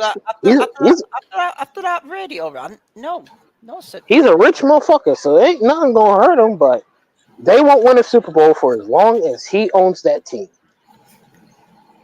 Nope. He will hold them down and keep holding them down. Can we say how horrible the Cowboys were? Like, my God. I'm very happy that, by the way, that the Cowboys were horrible for a simple reason. Jared Goff in fantasy football this week. Oh, very good. I'm 4-2 in my money league. Thank you very much. Proceed with the. All right. Next up. Next up, Atlanta did what they needed to do. Carolina taking care of the Panthers, 38-20. A lot closer than it probably should have been. That's why I give the Seahawks a really good chance of going into Atlanta and actually winning, because of how bad Atlanta's run defense has looked. I think it's a shootout in Atlanta this week. This is what happens when you don't get pass rush and you decide you want another QB. I get the whole point of you want to strengthen the future, but you got to make sure your future can survive, or at the very least, you give him a team he can thrive with. All right. But, all right. I'm gonna rip the Band-Aid off on this because it needs to be done. Buccaneers came to New Orleans, and well, they did their job and pulled their nutsack out on me and my Saints. 51-27 was the final. Yeah, that was Baker Mayfield threw 3 interceptions, and y'all still got smacked. Yeah. That is crazy. Wow. Well, yeah, that is wild. We're also dealing with a rookie quarterback making his starting debut because Derek Carr is out with an injury. Oh, right. Yeah, but But that is wild. Same thing with the Patriots, even though they also got destroyed. Hold on. Baker Mayfield cooked up 3 batches of apple turnovers, and you still got smacked. That is wild. Yeah, it is. Uh-oh. Yep, we'll get to them in a sec. They're later on down the road. Now, heading up to Denver. The LA iPhone charges actually did work and actually won a game. They beat the Broncos 23-16. Wow, Denver, you look a little suspect right now. Getting beat by the Chargers. And now Patrick Surtain's done, ain't he? He got it. He got hurt. I don't know if he's done yet. No, but he's hurt. So Denver is screwed for a minute. I'm sorry. Chargers, can you beat someone relevant? I mean, Denver is relevant considering the run they in won. the division. I mean, that's the most relevant they have so far. We'll see with the future. True. Then we talked about the Steelers. Steelers went to Las Vegas and defeated their old rivals in the Raiders, 32-13 in Sin City. Why was this even a game, too? Steelers just ran over the Raiders. And now you're going to bench Justin Fields for Russ? Yeah, what are we doing? What are we doing, Mike Tomlin? What are we doing? Mike Tomlin, the fuck is you doing? Justin Fields is not playing horribly. He's doing all right. He's doing his job. That's what I mean. I'm shocked the benching Justin Fields. And there's Steelers fans who think Fields is like the worst. And I'm like, dude. No. Why? No, it's not Justin. And I'll tell you what, won't it look an indictment if you lose bad to the Jets next week? Because you changed QB. And also, Steelers. That'd be a pretty defense. I should mention, even though the Steelers won this game, Steelers defense ain't all that recently. Past 2 weeks, on it's been really shaky.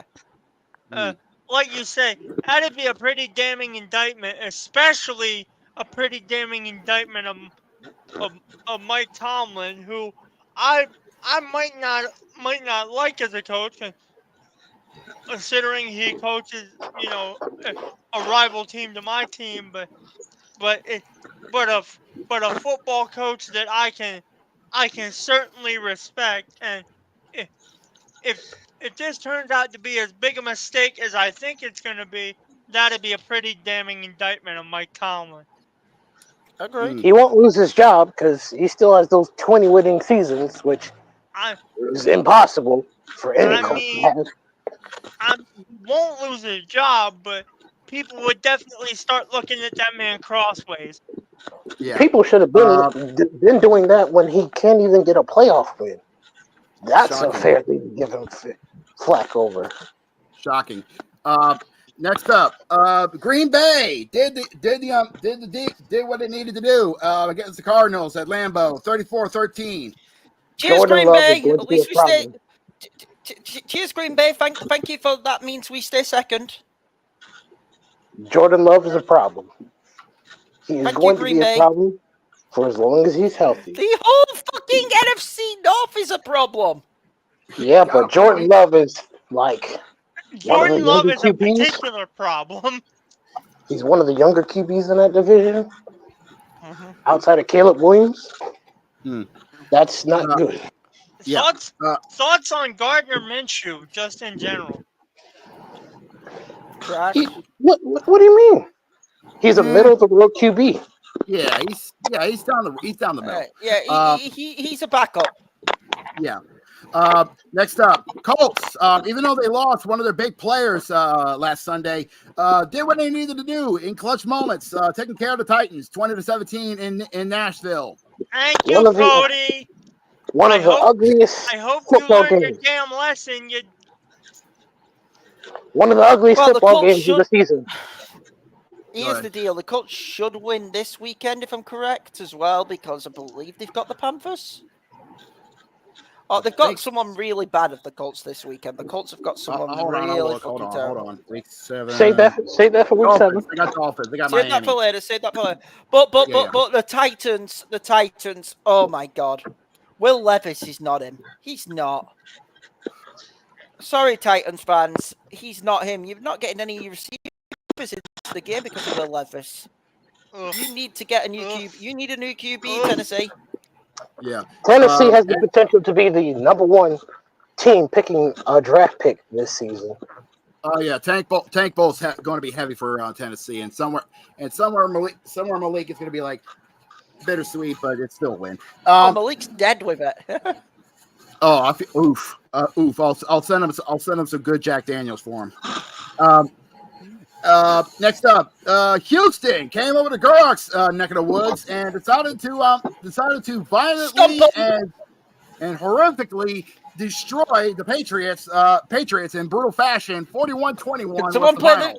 Can someone play the music? Where is that? Hold on, I know what you're talking about. Jacob, I'll send you what I'm talking about, okay? Hold on, Jacob, I'll send it you, alright?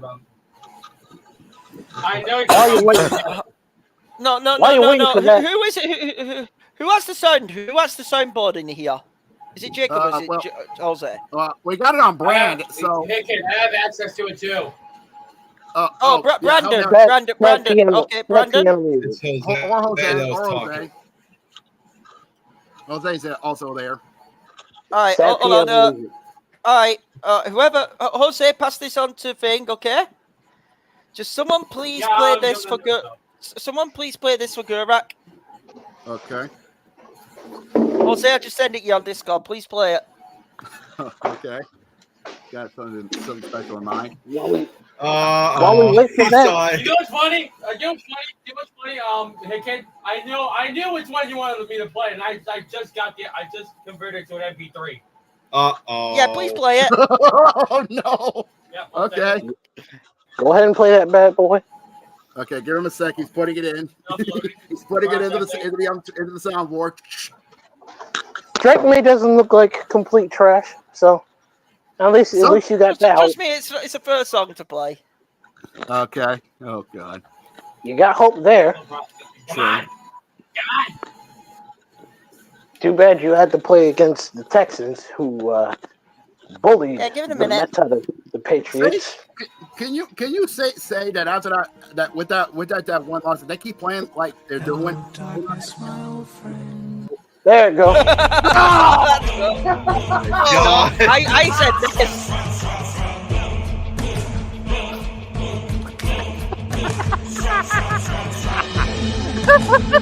Oh my god. That's what happened to the Patriots. That's what happened to Now the the- Patriots. Now Strouds. That's my the case. Strouds have a challenge on their hands because you're now playing Green Bay.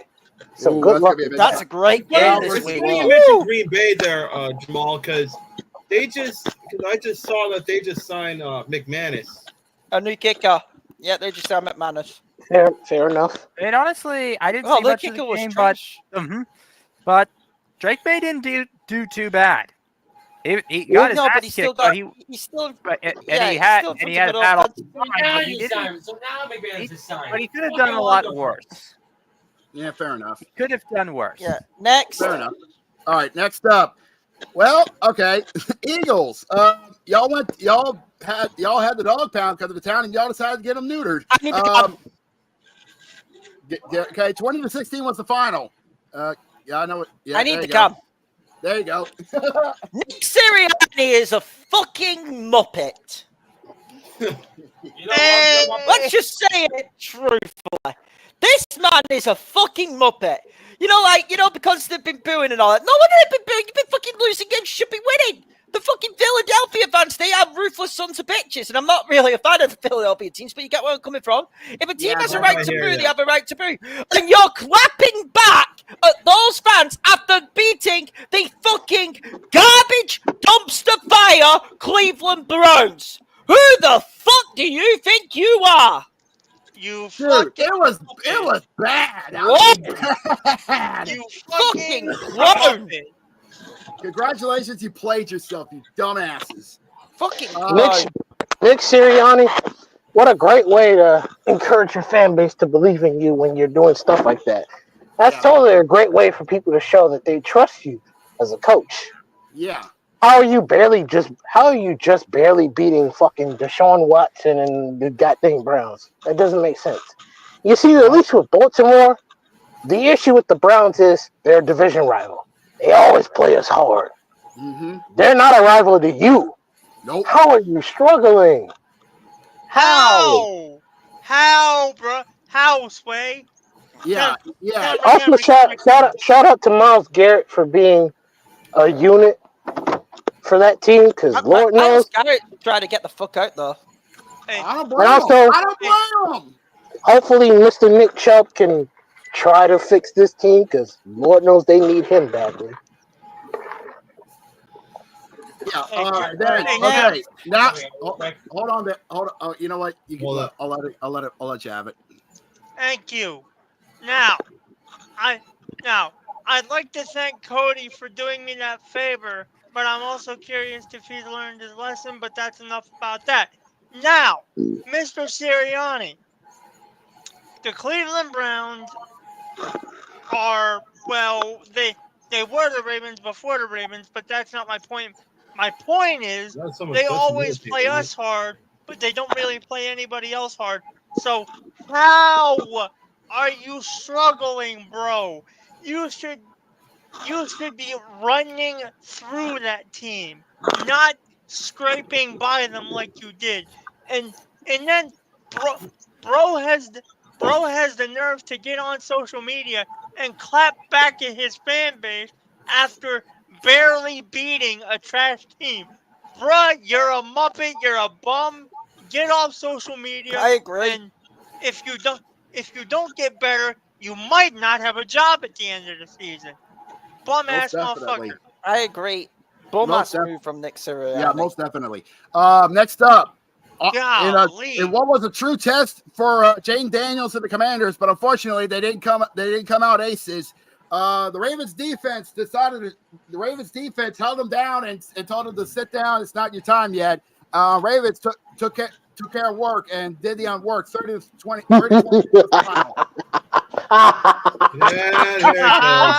we did. Here he comes. Here we go.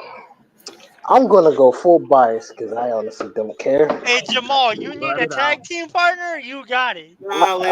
This can be a He's a savage. You don't need no tag partner.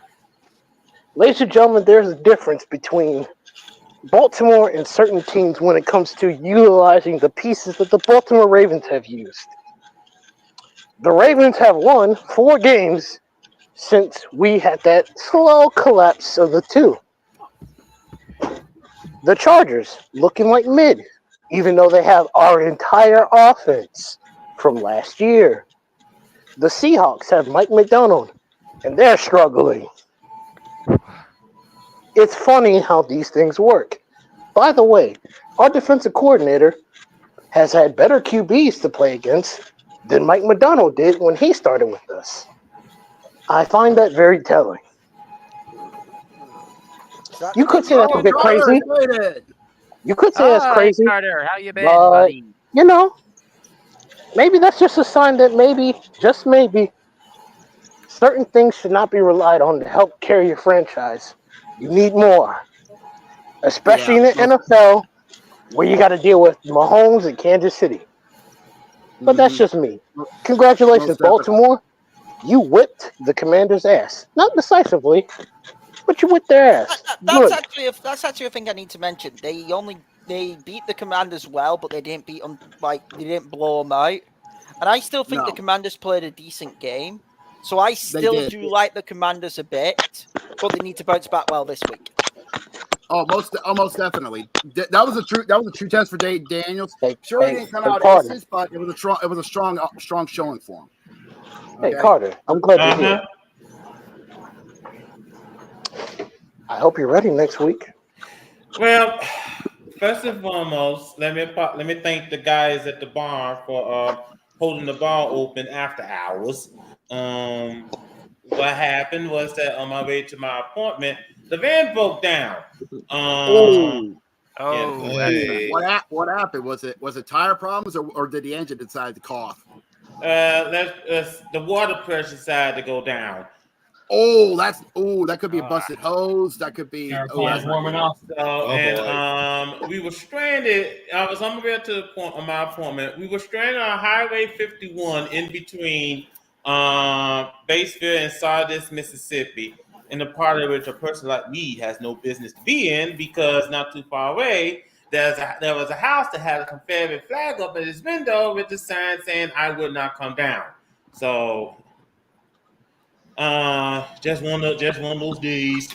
I understood. I think I pretty much missed half the show because my cell phone's battery died. So I'm gonna go ahead and assume that you all spoke about the trades that happened earlier today. Yes. Yeah, we talked about Devontae Adams. Yep. We traded to the Jets. We talked about Amari Cooper going to Buffalo. Let me just point this out. Let me just point this out real quick. Actually, I take that back. I guess Cleveland is waving the white flag of surrender this season. Well, what can you do? I mean, usually what happens when you got Mr. I can't keep my hands to myself, so that's usually what happens. I can't keep my dick in my pants. Yeah, that too. That's usually what happens.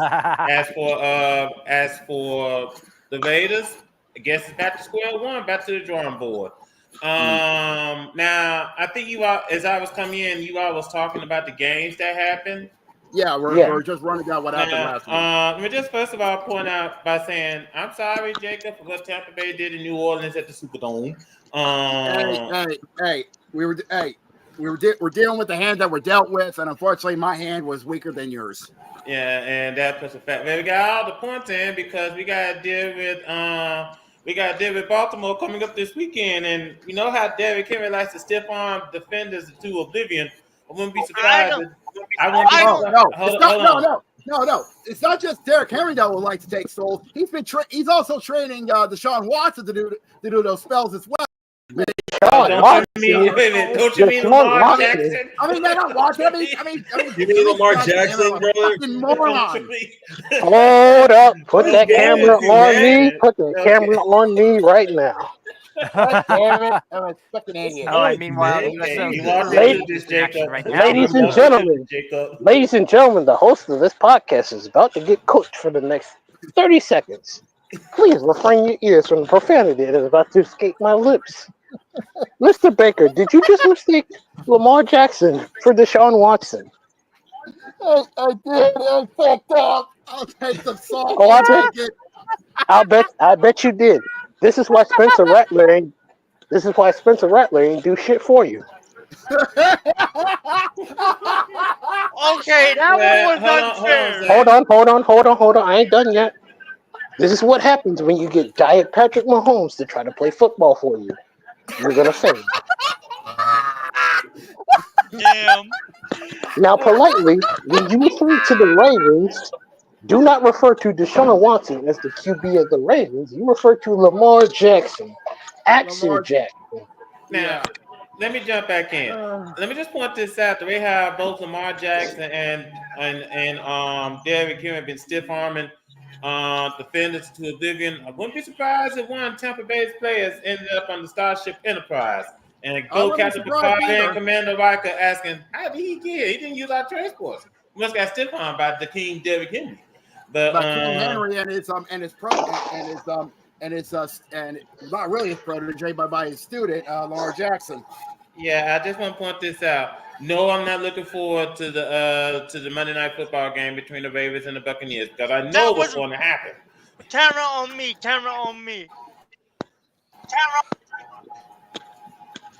I know you're not looking forward to it, but are you ready to get this work? Now, I won't say they'll get the work because Baker Mayfield is stubborn as pig shit. He'll go down swinging, basically. He'll go down swinging. Yes, he will.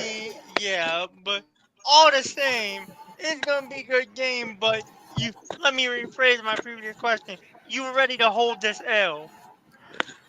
Zach, I'm more than prepared to take the L. Trust me. But we better be prepared to take the L in case Baker Mayfield actually shows us he doesn't work at the Cheesecake Factory.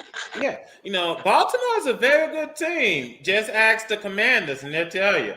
They're a very good football team. So this could be a very intriguing game. As I brought up numerous times, I don't trust Todd Bowles to come up with the defense to contain Jackson and Henry. You just hope and pray to God that they don't run wild. The battle of teams that don't trust their coaches. Yeah. So you just hope that they just don't. Now, did you guys talk about Jerry Jones' birthday present? Oh yeah, we all cut that. We all cut that. Yeah, we already did. We don't need to dig that hole any further. Let's go ahead and move on. All right, rounding out the festivities, since we already talked about the Sunday and Monday night games. Jacksonville, unfortunately, felt the wrath of the Bears. At Soldier Field. 35-16 was the final. It wasn't at Soldier Field. It was at Tottenham Stadium. Oh, yeah, they're in London. Yeah, you're right. No. It I'm was at the about to home say. grounds of Tottenham Hotspur. I'm Fucking about to. Spurs. I'm about to say something that's going to annoy a certain segment of the wrestling fan base, and I already know I'm gonna get a dirty look, but I'm gonna make the joke. Nothing's gonna stop me from making the joke. I have a better chance of seeing AEW hit 1 million before I see the Jaguars doing anything good. Golly, bro! Damn. He's not wrong. Have you seen the No, that ratings? shit funny. He's not wrong. Have you seen the ratings? He's not wrong. The day AEW hits 1 And million, I say this, as a fan of the promotion. I say this as a fan of the promotion. That's not exactly a fun thing to say out loud. Yeah. He's not wrong. Also, let me just bring this I don't give a hold on. fuck. Yeah, well, I can see. I guess Jose is at Brandon's house. Yep. Secondly, Doug Peterson needs to get out of there. He needs to get fired, and he needs to get fired out of a cannon. I tell you what, Mr. Khan. I tell you what you can do. Because you call up Bill Belichick. Call him. Tell him, you know what? You have full control of this franchise. You should come on over. You have full control of this franchise. All I do is just sign the paychecks. You have full control of this franchise. Turn this team around. I mean, do something because Trevor Lawrence is just, boy, I don't know. I mean, he had a great sophomore season, took them to the playoffs in his second year, and then just took a nosedive. But I tell you what, if you can, I heard that Brian Danielson is available. You can go get him. Hold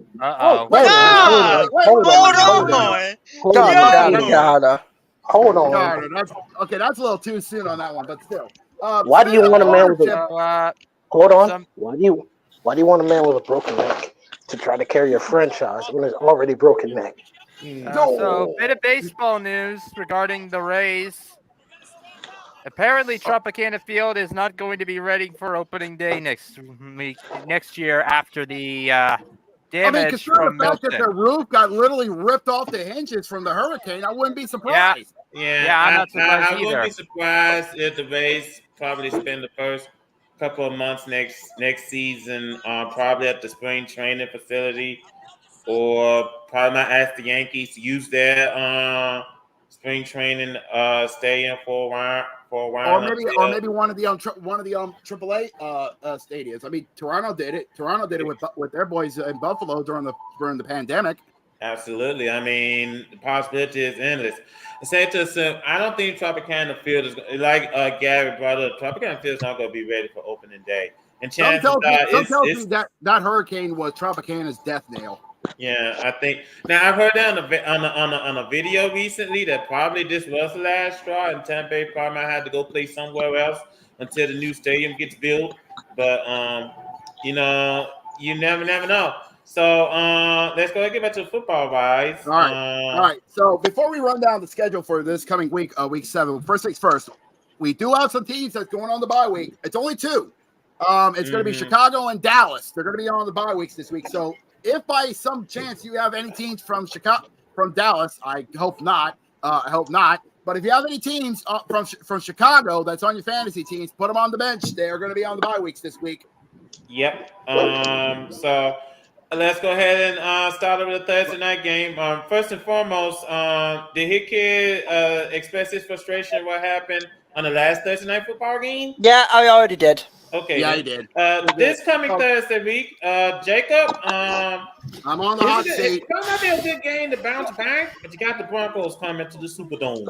Yeah, Broncos are coming to the Superdome, brother. Back season. What a battle of mid we're about to get. You're not wrong. It's the MJF Bowl. You better win this dadgum ball game, sir. It's the battle of mid. I expect this dadgum ball game. I'm gonna have words for you. I expect this game to be special attention to this game. I expect this game to be very sloppy. Not like a good. Idea. You know what? I'm gonna do this. since Jamal, since you and Hit Kid are doing that thing, we're doing that better. If said team doesn't get 10 wins, you can change the logo, change the profile on the podcast or whatever they want. Technically, I didn't agree to it, but if you're gonna do it, I will gladly watch you and suffer through that chaos. Yeah. But I'm going to watch the game on Thursday. That's no doubt about it. So if the Saints don't actually get this win over Denver, either you or Jose, I want y'all to find the funniest Saints picture and send it to me, and I will use it for next week. Oh, good. I get to embarrass you. Matt, I will make something. I went from Philadelphia. I will make something. Okay, Oh, I good. want to see some pettiness. Okay. And I said that so that can be clipped. Okay. Okay. All I got is one question: is Derek Carr going to be able to play in this game? Probably not. No, I don't think so. In that case, I think the Broncos going to beat the Saints here. I think this is a toss-up. I don't like either team, but I'm going to go to Saints defense, and I'm going to go Alvin Kamara makes plays. I actually will go with the Saints. You better. Is it my turn yet? Go ahead. You better hope to God, or whatever God you voodoo people in New Orleans pray to, that Alvin Kamara and his friends show up. Otherwise, y'all about to get run over and stomped into the dirt by some horses.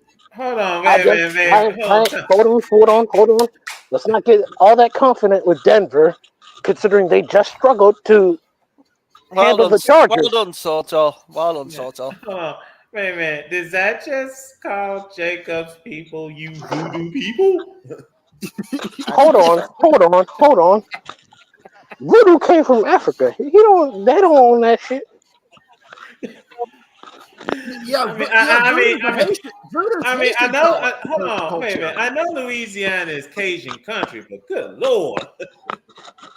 I don't know. Jacob might be doing secret voodoo shit that he's not telling us about. Let's just move on. Let me explain next game.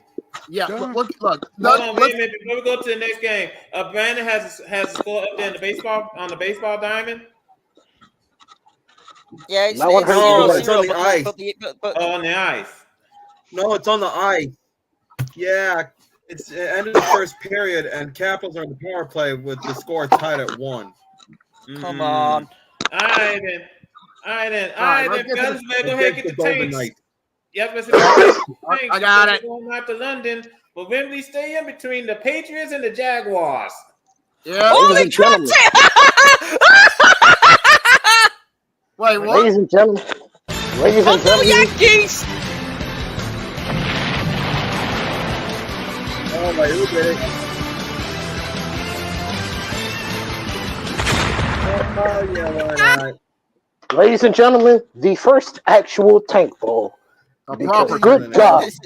These two teams suck. Oh my god. Well, Yankees 1-0 off an infield error by the Guardians. Wow. The receiver only had 2 runs on base. So how are we gonna look at this Patriots Jaguars game? Because this is a dumpster fire you've ever seen. Both these teams suck. Both these teams suck. But give me the Jaguars because they stayed over. The Patriots have to, do the old acclimatization and all that. Give me the Jags. Mac Jones, awful. Drake May, he's gonna try, but I'm gonna do something that I should have done last year with the Germany game. Completely ignore it and watch the Prem. Because it'll be a much better use of my time than this flop. Yeah, Mark, the last time I saw an international game with the Patriots, I only saw half of it, but it was one of the worst games I ever saw. Yeah, that game was sloppy. Hot take. Sloppy. It was dog shit, man. I will go with the Patriots winning this game. Nah, you wild. Here's my problem. 1, Jacksonville's offense is horrid. Have you not seen how atrocious it is? They barely got by the Colts, and that's only because the Colts defense is incompetent. But fact of the matter is, Jacksonville has no room to give anybody faith in them. They're awful. Malik has been right. Both these teams. Malik has been right. This team is bad. And honestly, I can see the Patriots winning.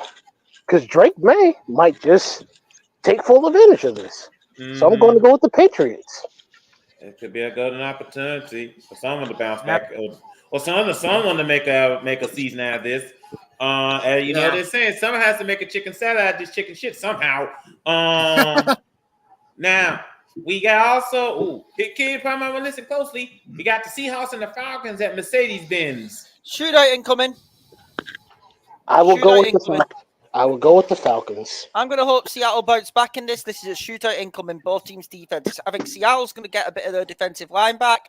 We're going to be a bit healthier. I think Reek Wallen's back for this game, which is nice. I will say the Seahawks win this in a squeaker. I just got to say, this will be interesting like a motherfucker. I think the Seahawks win a squeaker. I have the Falcons winning. Next game. Next up, oh boy, get those tables. We got the Titans and the Bills at Highmark Stadium. This ain't even a game. This ain't even a game. The reason why, because unfortunately, even though they've been great points getters for me, and it was such a right take off me, which is I've had Chicago's defense in my money league this season. I can't use them this week. Those are on bye. There's a reason why I saw the Bills defense on the waiver wire this week, and I was like, yeah, I'm just going to take the Bills defense for 1 week only because of this game. Titans are bad. They suck. They're going to get cooked, and Amari Cooper's going to put his meat all over. Give me the Bills in a blowout. I'm expecting Amari Cooper to produce here. Now he has a quality quarterback to probably be able to throw the ball. Also, Buffalo. I'm gonna need Armani exchange Cooper. I need you to hear what I'm about to tell you very loudly and clearly. Come to the mic. Get a little close. Keon Coleman is not going to work for you. You gave up Xavier Worthy for nothing. You absolute morons. Next up, we got the Battle of Ohio at Huntington Bank Field between the Bengals and the Browns. I would say this would be a potential sweep for Cincinnati, but Mr. Chubb is going to make his return. And I do think he'll make a difference for this team because Cincinnati's defense is complete butt cheeks. So honestly, this is a toss-up. Cincinnati should win. There's like some sort of hoodoo the Bengals have playing the Browns. Cincinnati should win this game, but they do have like a hoodoo when they play the Browns. The Browns always find a way to beat them. Yeah, they got like a hoodoo voodoo curse hitting on them whenever they play. Nick Chubb is going to be back. And hoodoo, you voodoo, bitch. I'm picking the Bengals, but I'm not confident in it. Yeah, I'm just saying someone has a voodoo doll in their closet somewhere. Mr. Chubb, I hope you have a good game coming back. Next game, you will need it. We got the Texans and the Packers at Lambeau. No, this is a game. This is a game right here. Love versus Stroud. This is going to be a game. This is a game worth watching. This is a battle. I could go 50-50 either. And believe it or not, this is a toss-up. And believe it or not, the odds makers are in Vegas. I agree because they actually are giving the spread to Green Bay by 2.5. Yo, I was about to say ESPN bet says the same thing. And let me bring this up. I'm pretty sure NBC wanted this game for Sunday Night Football, but CBS said no. We'll see what NBC got instead coming up. I'll give him this. If anything is going to have the edge, it will be the Packers because the Texans defense can also be shaky. True. And the over-under, believe it or not, the total for the over-under, I don't know what ESPN bet's going to be saying, is 47.5 total. That's same thing ESPN bet said. Now, I'm going to say this because if the Colts lose this game coming up, then Cody needs to be questioned. We got the Dolphins and the Colts at Lucas Oil. The problem is Tua ain't back. If Tua was back, I'd pick the Dolphins in this game. Tyler Tyler Huntley only works in Baltimore. Yeah, the Colts. I don't think that's that hard to say. The Colts. Even though Joe Flacco's been playing well, you still can't trust this team overall. Okay. Okay. Don't. Okay, Oh, Cody. God, he's You jinxed dig it. your grave. You dig your own grave. Jinx it, Hold man. on. No. Everyone, put this on me real quick. Mr. Hagan, I'm gonna do you a solid. Nah, I'm gonna join in too. If your team loses, I want the people here to swiftly remove your ban so you can get cooked by everyone for betting on something that audacious. We can That's do that. All right, I'll give him. That's a deal. I'll give him a 1 week. All right. If the Colts get destroyed, but if the Colts lose to Miami this Sunday, I'll give him a 1 week probation just so he can get torched. Yeah. If they win, you don't get cooked. Yeah. You still get banned, but you won't get cooked. Well, technically, Jacob, shouldn't you talk to your head of security about this? Mm-hmm. Yeah, fair enough. Zach, fair enough. Zach is the head of security, and Zach has final say. I'm all right with the 1 week probation, but remember this, Mr. Hogan, you've only got one more time, or you're perma done. Remember that. Remember that. You're on 2 strikes, asshole. Zach, it's not Hogan. It's Hagan. That is funny. That is funny. It is still funny. It is funny. But still, I know you're listening. My bad, but either way, Hagan, I'm keeping you on a damn short leash, sir. Yeah. So if you fuck up one more time, you're never coming back to the bar. You're perma stuck in the live chat. Okay. Yeah. Let's just put it this way.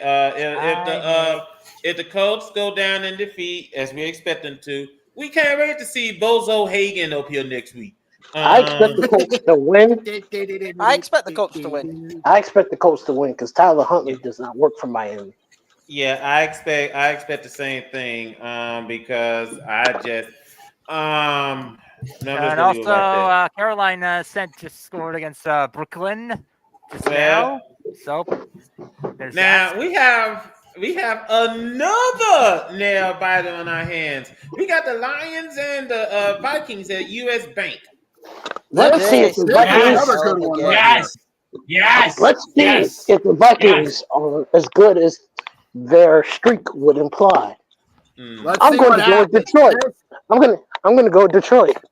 I want Detroit too. Give me Detroit as well. This is going to be a barn burner in the Twin Cities. This is the game we're all looking forward to watching. Yeah, let me go ahead and bring this up. Yes, we know Hutchinson is out for Yeah, we know that. He's out for the rest of the season with a horrible leg injury. Yeah. Hey, wait a minute. Is it me or does Jose look like as if he got a haircut? No, man, that's just me. Couldn't tell. But yeah, I still think that big bad. What do you mean? Oh, just checking. Now, I think that the Lions gonna win this game. First of all, just the way how they performed against the Cowboys and on Jerry Jones' birthday, even. I mean, that's saying something. I don't know. Here's the thing. I don't know. But I mean, the Vikings are looking good. It's a wonderful streak that the Vikings are on. This Cinderella run. They're 5-0. So far with Sam Darnold. They're 5-0. Where the clock strike 12 this weekend. It's a distinct possibility. Very distinct possibility. Be that camera on Brandon, because oh dear, we got the Eagles and the Giants at MetLife. Here we go. Honestly, I'm expecting something bad to happen. I'm expecting. Honestly, can I get the mic for a minute? Go ahead. Honestly, if we gotta put it up to brass tacks, it's gonna be a very, very sloppy game. Let me also bring this up there. It's gonna be very interesting to see Barkley, back in MetLife this time as a visitor. It wouldn't matter. It's still gonna be a sloppy game. Yeah, true. Here's my take on this. With Malik Neighbors, this is a possible win. Without him, It'll still be ugly, but I expect the Eagles to survive by the skin of their teeth. Now, also coming up this evening. Not this evening. The Sunday afternoon. The late afternoon games on Sunday. We got the Raiders and the Rams. Man, two disappointing teams. Give me the Rams. Give me the Rams, because even though I think they should go into tank mode, Raiders are worse. Yeah. So, I'm just leaving it as a toss up. That's the best way I could. Trust me, for reasons I would like the Raiders to win that game. Give the Rams nothing to play for. Yeah, that's true. Probably might see a bounce back game right here. We got the Panthers and the Commanders. Commanders? Yeah, Panthers and Commanders. Oh, well, that's easy. Commanders. This ain't even a wording. Yeah, Commanders are going to dominate them. Commanders full stop. This won't even be close. Yeah, that's true. They're rounding out the afternoon games. They got the Chiefs heading over to the south to SoCal to take on the Niners. Chiefs off a bye week. I think that. Oh Chiefs boy. off a bye week. Need a same old Super Bowl rematch. Chiefs off a bye week. Give me the Chiefs. Yeah. Controversial take. The Niners will win. Niners as well. I'm telling you, the Chiefs are winning this game. Here's the thing. How many times does the Kansas City offense continuously collapse on itself numerous times? Their offense is collapsing just as much as the 49ers. I'm sorry, it's not even the Niners offense I'm going to have a go at, though. The Niners defense, because here's the thing, before Gino threw that horrible pick, and I'll fully admit it, the Niners defense almost blew another double-digit lead. You can't do that against Mahomes! Yes, but the Chiefs also have the propensity to kind of let shit slide in the regular season. If the Niners defense, which has not been as good as people say it has this season, doesn't show up against Mahomes will cut them. And also, Chiefs defense is elite. I'm sorry. I think the Chiefs defense are going to give the Niners. Chris Jones is going to have a feast. My only counterpoint is they struggle against teams that are actually a threat to them. The Chiefs defense struggled against Baltimore quite a lot. And the only reason they beat us was because of a toe. I think the Niners beating them is not as unlikely as you think it is. But here's the thing. Here's my counterpoint. The Chiefs haven't been playing good all season in the 5-0. They've had a bye week to work on some things now. And they're going to be well rested going into this. Give me the Chiefs. Give me the Chiefs by. Give me the Chiefs by. What's the spread on this game? The spread is 1.5. 1.5. 1.5 to which team? San Fran. 49ers. Give me the Chiefs to win outright. Give me the Chiefs to win outright if I was betting, and I would say the Chiefs win this by a touchdown. Niners by a field goal. I think you're crazy. Big Kid, your team lost to the Giants. Nothing is a guarantee. I'm telling you, San Fran won't win will not win 10 games this season. Okay, easy, even gentlemen. with CMC being back. Okay, easy, gentlemen. The Sunday night football game. We got the Jets and the Steelers. Why is this a Sunday night football game? Because Aaron Rodgers versus Russell Wilson. That's why it's Sunday night. Wow, a lot of dick sucking. Okay, moving on. I'm gonna say something. Justin Fields was still playing for the Steelers. I picked the Steelers. Give me the Jets. Give me the Jets. Steelers defense has not been at it these past 2 weeks. Even in Oakland, they got at it in the second half, but that first half they were asleep. Well, I saw signs from the Jets where if Greg Sirlein had kicks, they would have won that game against the Bills. I'm taking the Jets here in an upset. I will also take the Jets. Yeah, I think also another to consider. The Jets just got Devontae Adams, so probably might give him some time to work into their system. And if he's familiar enough with Aaron Rodgers where I don't think he'll struggle He's playing Sunday. Look at the pieces there. Alan Lazard and Devontae Adams and Garrett Wilson. No, I mean, but those two in particular have already worked with Aaron Rodgers. What much of a struggle is he really going to have when he knows the QB already? That's a good point. And Garrett Wilson is just an extra Sunday. Yeah, give me the Jets. All right, Monday Night Football. Dear God, give me strength. We got a doubleheader. The first one is in Tampa between the Ravens and the Buccaneers. Baker will make it a fight. He is stubborn enough to make it a fight. Your running is god awful. Because as Rashad White plays, I'm not worried about him. I'm more worried about Bucky Irvin than I am Rashad White. But I do expect Baltimore to put their nuts on Tampa Bay's head. I do expect it'll be close. Maybe a touchdown or two. I think first and foremost, Baker Mayfield played a phenomenal game this past Sunday in New Orleans. The way how he was passing that ball left and right, 4 touchdowns. The 3 interceptions didn't help, but that's beside the point. But you can't play like that. You can't throw 3 interceptions against the Ravens. You might as well just go ahead, just bend over and say, thank you, sir. Might have another one. I think that this is going to be a close one. I wouldn't be surprised if this turns into a shootout. Consider how dominant the Ravens, the offensive line can be, so that Jackson and Derrick Henry can run all day long. I'm just hoping that the Buccaneers defense doesn't turn into those doors you see at a Western saloon. Just keep on opening. Oh, yeah, I know what you mean. Before we continue on, we got a scoring update, and Zach's going to like this. Caps scored. They're leading over the Knights 2-1. Yeah. Now, the second game, this gonna be on ESPN Plus. We got the Chargers and the Cardinals at State Farm Stadium.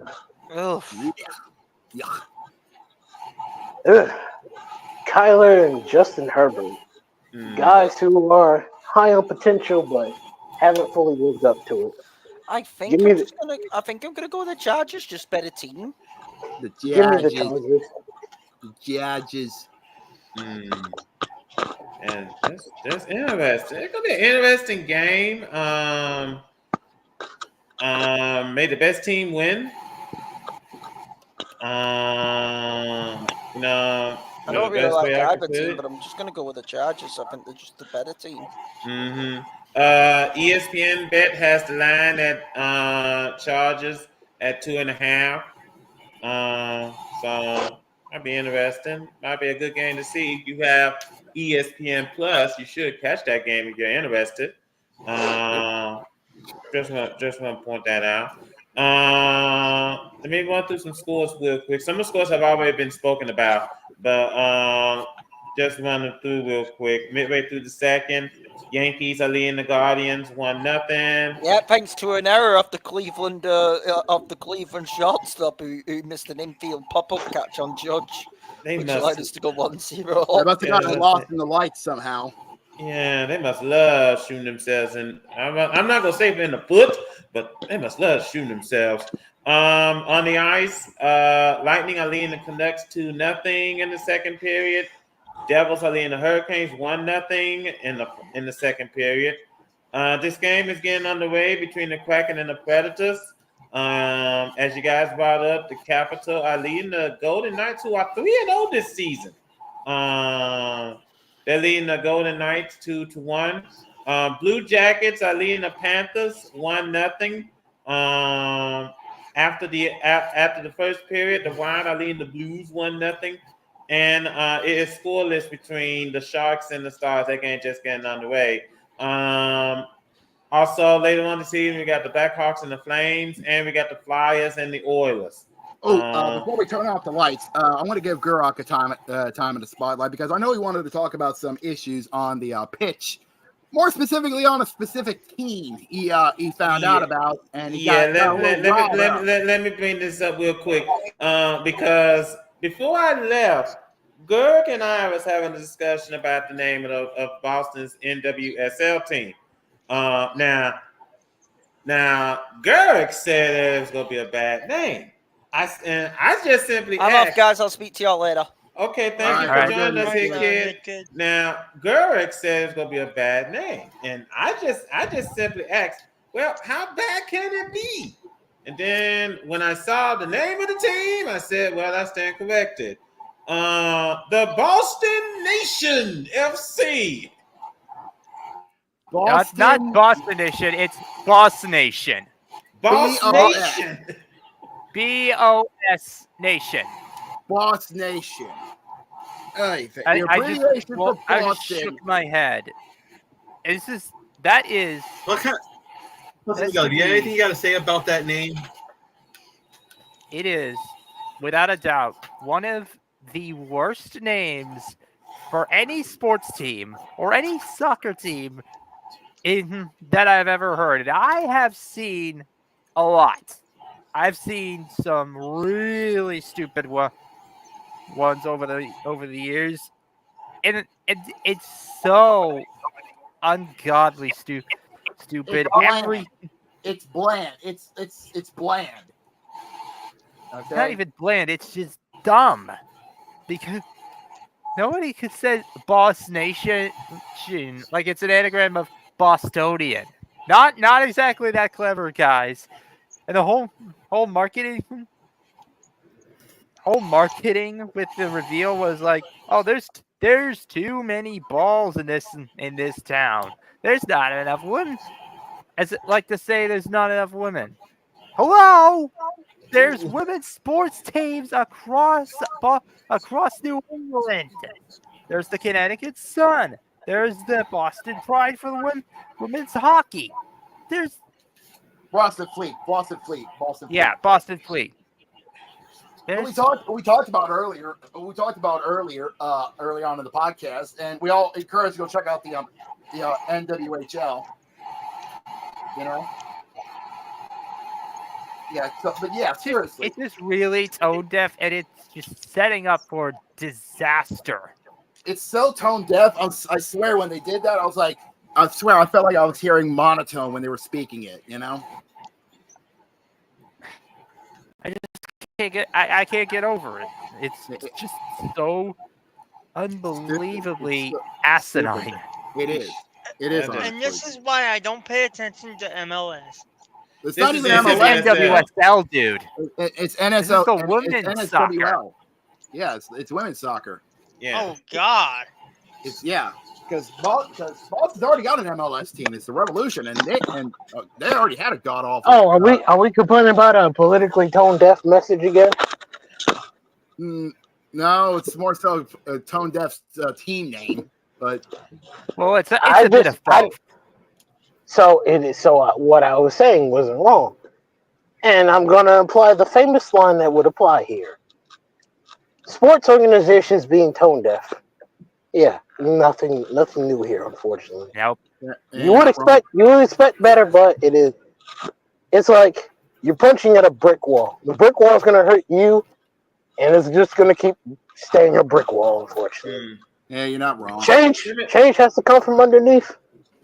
Yeah. Now, let me just read this real quick from the Boston supporters. It says, as an independent supporters organization, we are wicked excited in having an NWSL team in Boston again. Like many, we are disappointed in the choice of name and advertising campaign that the team has chosen for their brand reveal. Our hope is that the team will listen to the concerns raised by its fans and thoughtfully reconsider their branding choices moving forward. Yeah, I don't see that happening. Yeah, me neither. Yeah, I mean, usually when a team sets the name of a brand, they stick with it. Usually, when a team decides to make a move, they'll stick with it no matter how many times the fans complain about it. Deshaun Watson. Dan Snyder. Oh, geez, man. We don't have to worry about Dan Steiner. He's gone. Well, fair enough. Anyways. I'm just hoping that they show Woody Johnson out the door soon. But, I hope Jerry Jones stops being an owner. Yeah, we can all wish that. Okay. That might be wishful thinking. I think the only way Jerry Jones starts being the owner is if he goes on home to be with the Lord. That's the best way I could put it. By the way, we almost forgot the NBA season gets underway next week. Oh yeah, no. Oh yeah, we briefly talked about the NBA when Joel Embiid decided to say the following: "I don't want to play back-to-back NBA games." Excuse me, Mr. Embroiled. What are we doing here? I know I ranted about this earlier, but Embiid, head out of your ass. Kindly do that so your team can actually maybe win an NBA championship. Because Lord knows your ass didn't deserve that MVP thanks to fucking Diet James Harden, Kendrick Perkins. But that would require me to go on another rant. Yo, I'm sorry, but Jokic should have 3 MVPs and not got shafted by some dumb idiot trying to campaign and make a point out of something that entirely proved nothing. Care to throw Kendrick Perkins on the bus? Yes. Oh I yeah, would. I forgot about Kendrick Perkins and his stupid Speaking ass. about that, he's caught red-handed. He got caught doing what? If I remember correctly, hold on, I forgot about this his stupid ass. He got caught in a sting. Yeah, he got caught in a sting. Yeah. Yeah. Doing Sting operator. what? Hold on, I gotta look this up because I remember this. Hold on. Oh yeah, it was an NIL. It was an NIL company co-founded by Kendrick Perkins, accused of predatory practices. The company offered athletes money up front in exchange for a huge cut of future NIL earnings. Oh, look at that. A man caught exploiting young people. Who would have guessed? An NIL company co-founded.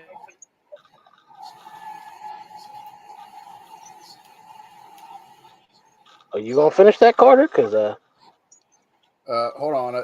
Hold on. I think he's trying to get the full site. I know what he's talking about. I gotta look this up too. I'm looking it up on him.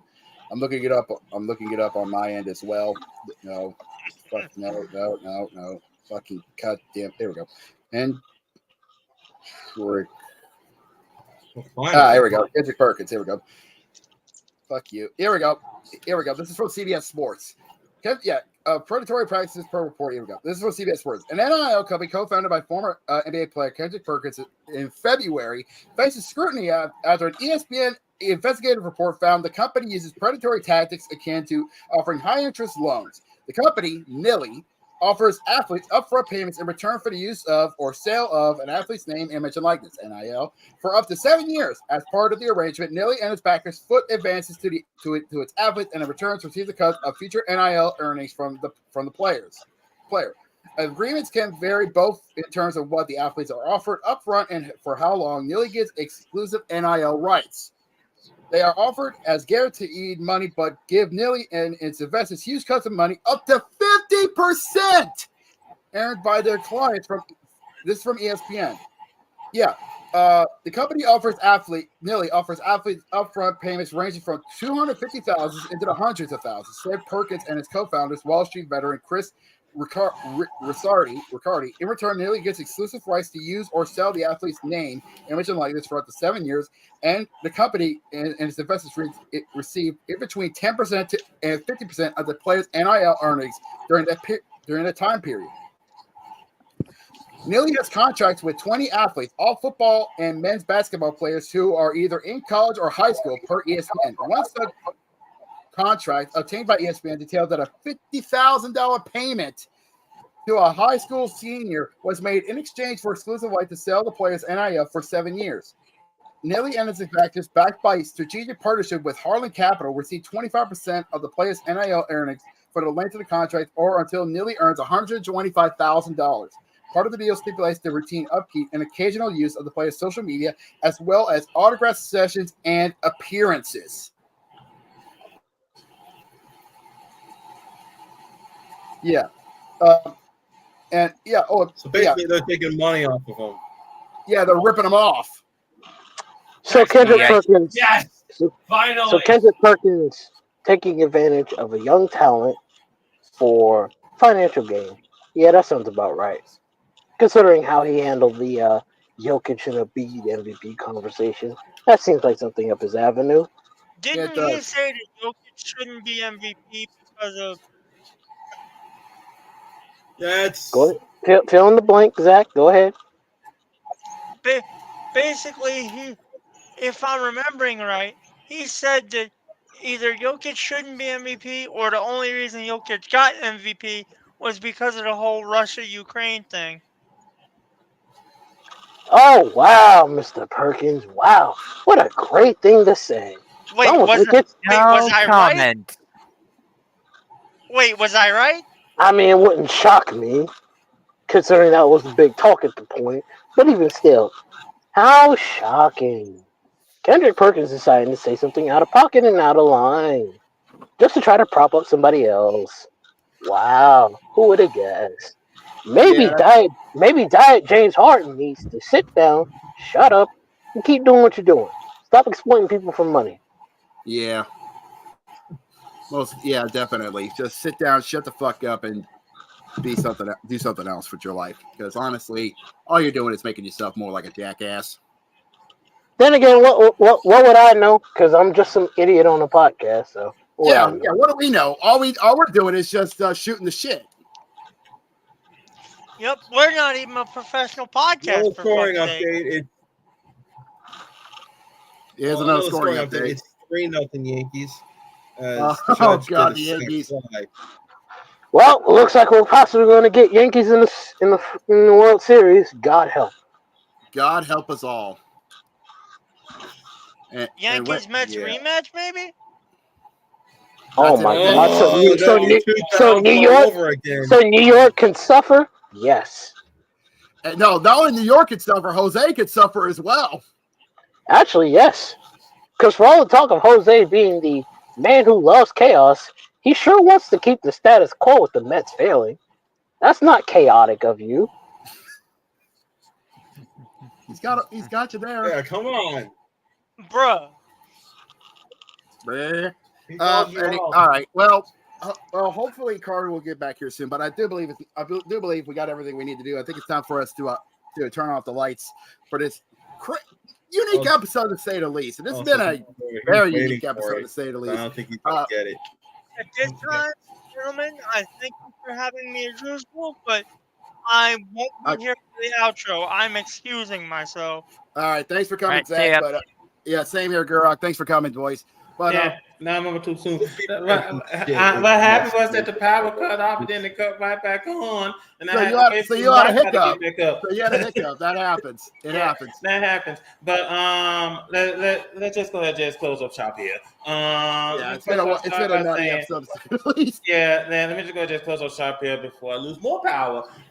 We thank you so much for tuning in, ladies and gentlemen. This show has been the Man House. I want to thank the fellas for holding down the fort. I'm just glad that I didn't come back and see a big old hole in the ground where the bar used to be. Thank God. Yeah, if you like what you see, first and foremost, subscribe to this channel, like this video, share this video, and when you do subscribe to our channel, please hit the bell so that you will know whenever we stream. I want to thank all the guests that showed up. I want to thank Hit Kid. I want to thank Jamal. I want to thank Garrett. I want to thank everybody for joining us here this evening. Man, what a night, fellas. I mean, what a night, what a week. And I say this: at least we're not like Oklahoma. At least we show up. Yeah, I mean, at that one point, at least we show up. You know, ain't no love in Oklahoma. Just a whistle of a Longhorn train. Before we close up the bars real quick, I do want to point something out. I think it's safe to say that this time, any and all Dallas Cowboys news shall be referred to as fucking trash. Sure, why not? Because this has just been goosh. By the way, I just want to point this out real quick because it was brought up on Discord. The Blue Jackets honored the Goodolls. Yeah, they did. When the puck dropped for their game against the Panthers, they decided to shave off 13 seconds. 13 seconds of the game, and put the puck where Johnny Gaudreau would have been, since he was a left winger. Yeah. In honor of him and his brother. Absolutely. So it was very, very touching. Very, very touching indeed. But like I said, ladies and gentlemen, we thank you so much for joining us here this evening. Thank you so much for taking the time out of your busy schedule and joining us. Hey, did we talk about the W? Did you guys talk about the WNBA? Oh yeah, we got to the WNBA finals. So most definitely. Yeah. And the series is tied 1-1, and now Game 3's tomorrow. Yep, Game 3 is tomorrow. It's the momentum shift. It's the momentum game. So either the Liberty or the Lynx is gonna be one game away from hoisting the Commissioner's Trophy. Well, look at it this way, Jacob. It's your favorite kind of series. The best 2 out of 3 falls. Yes, it is. So, anyway, ladies and gentlemen, thank you so much for taking time out of your busy schedule joining us here this evening. All right, Jacob, take us home. With pleasure. So yeah, this has been a somewhat interesting episode, to say the least. And we're now counting down the episodes for 100. Almost there, boys. Almost there to 100 episodes. Safe to say we're having fun doing it, and safe to say the month of October has been blessing us with a bountiful harvest of amazing sports, to say the least. The college football world has shown why it is known as, we gave it the title, the crazier gridiron, because we have seen upsets, plentiful, shock, crazy overtime matchups, and so much chaos, to say the least. But we are just getting started, as we have repassed the halfway mark of the 24-25 season, and soon, very soon, gentlemen, the playoff committee will converge, and we will get the first iteration of the playoffs, meaning the first 12 teams that we'll be putting down on the pen to paper. Which means, gentlemen, it will be getting much more serious. Which means who will become the first 12 to participate in the 12-team playoff for the march to Houston and the national championships. And of course, the NFL is heating up as well, as we're about to get set to get to the halfway mark, and we're starting to see we're down to just 2 teams left that are undefeated. Just 2. We will see who will be left up, be known as the daddy of the NFL. It'll probably be KC, but you'll never know, because, like we always say, any given Sunday. But that's not all. In Major League Baseball, we are now down to the Final 4. In Major League Baseball, as the championship series has begun. For the National League side, we are getting started with Game 3 tomorrow night. Tomorrow night for the Mets and the Dodgers. Safe to say, those 2 teams, we might be seeing a Game 7 between those 2. As for the Dodgers, for the Yankees and Cleveland, safe to say, the Evil Empire is showing why they are who we thought they are. And that's just the tip of the iceberg. Because across this big beautiful blue marble, the sports world don't stop, and neither will we. Neither will we. And if you like what you saw with this madness, then please subscribe to the VWU Sports Podcast channel, because we do this insanity every Tuesday, 6 Eastern, 3 Pacific, right here on our YouTube channel. And if you like what you saw for this video, like this video and share it across all social media platforms. That being, of course, Facebook and Twitter. We don't do Instagram and TikTok. It's way too toxic for us either way. And if you want to be notified when we go live every Tuesday, then do us all a favor and hit the bell.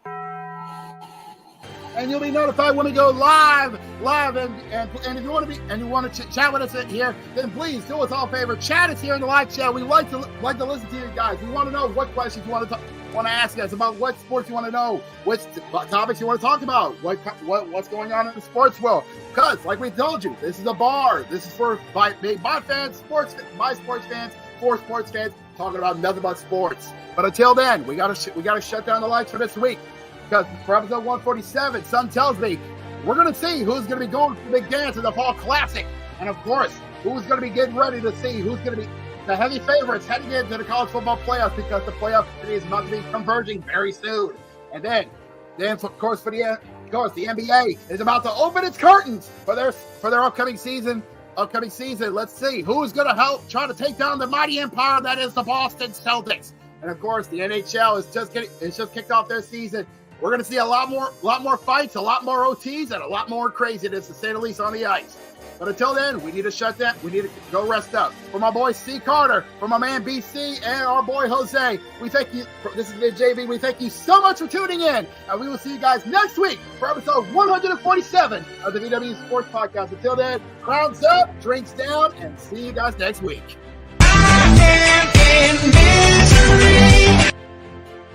And Jose,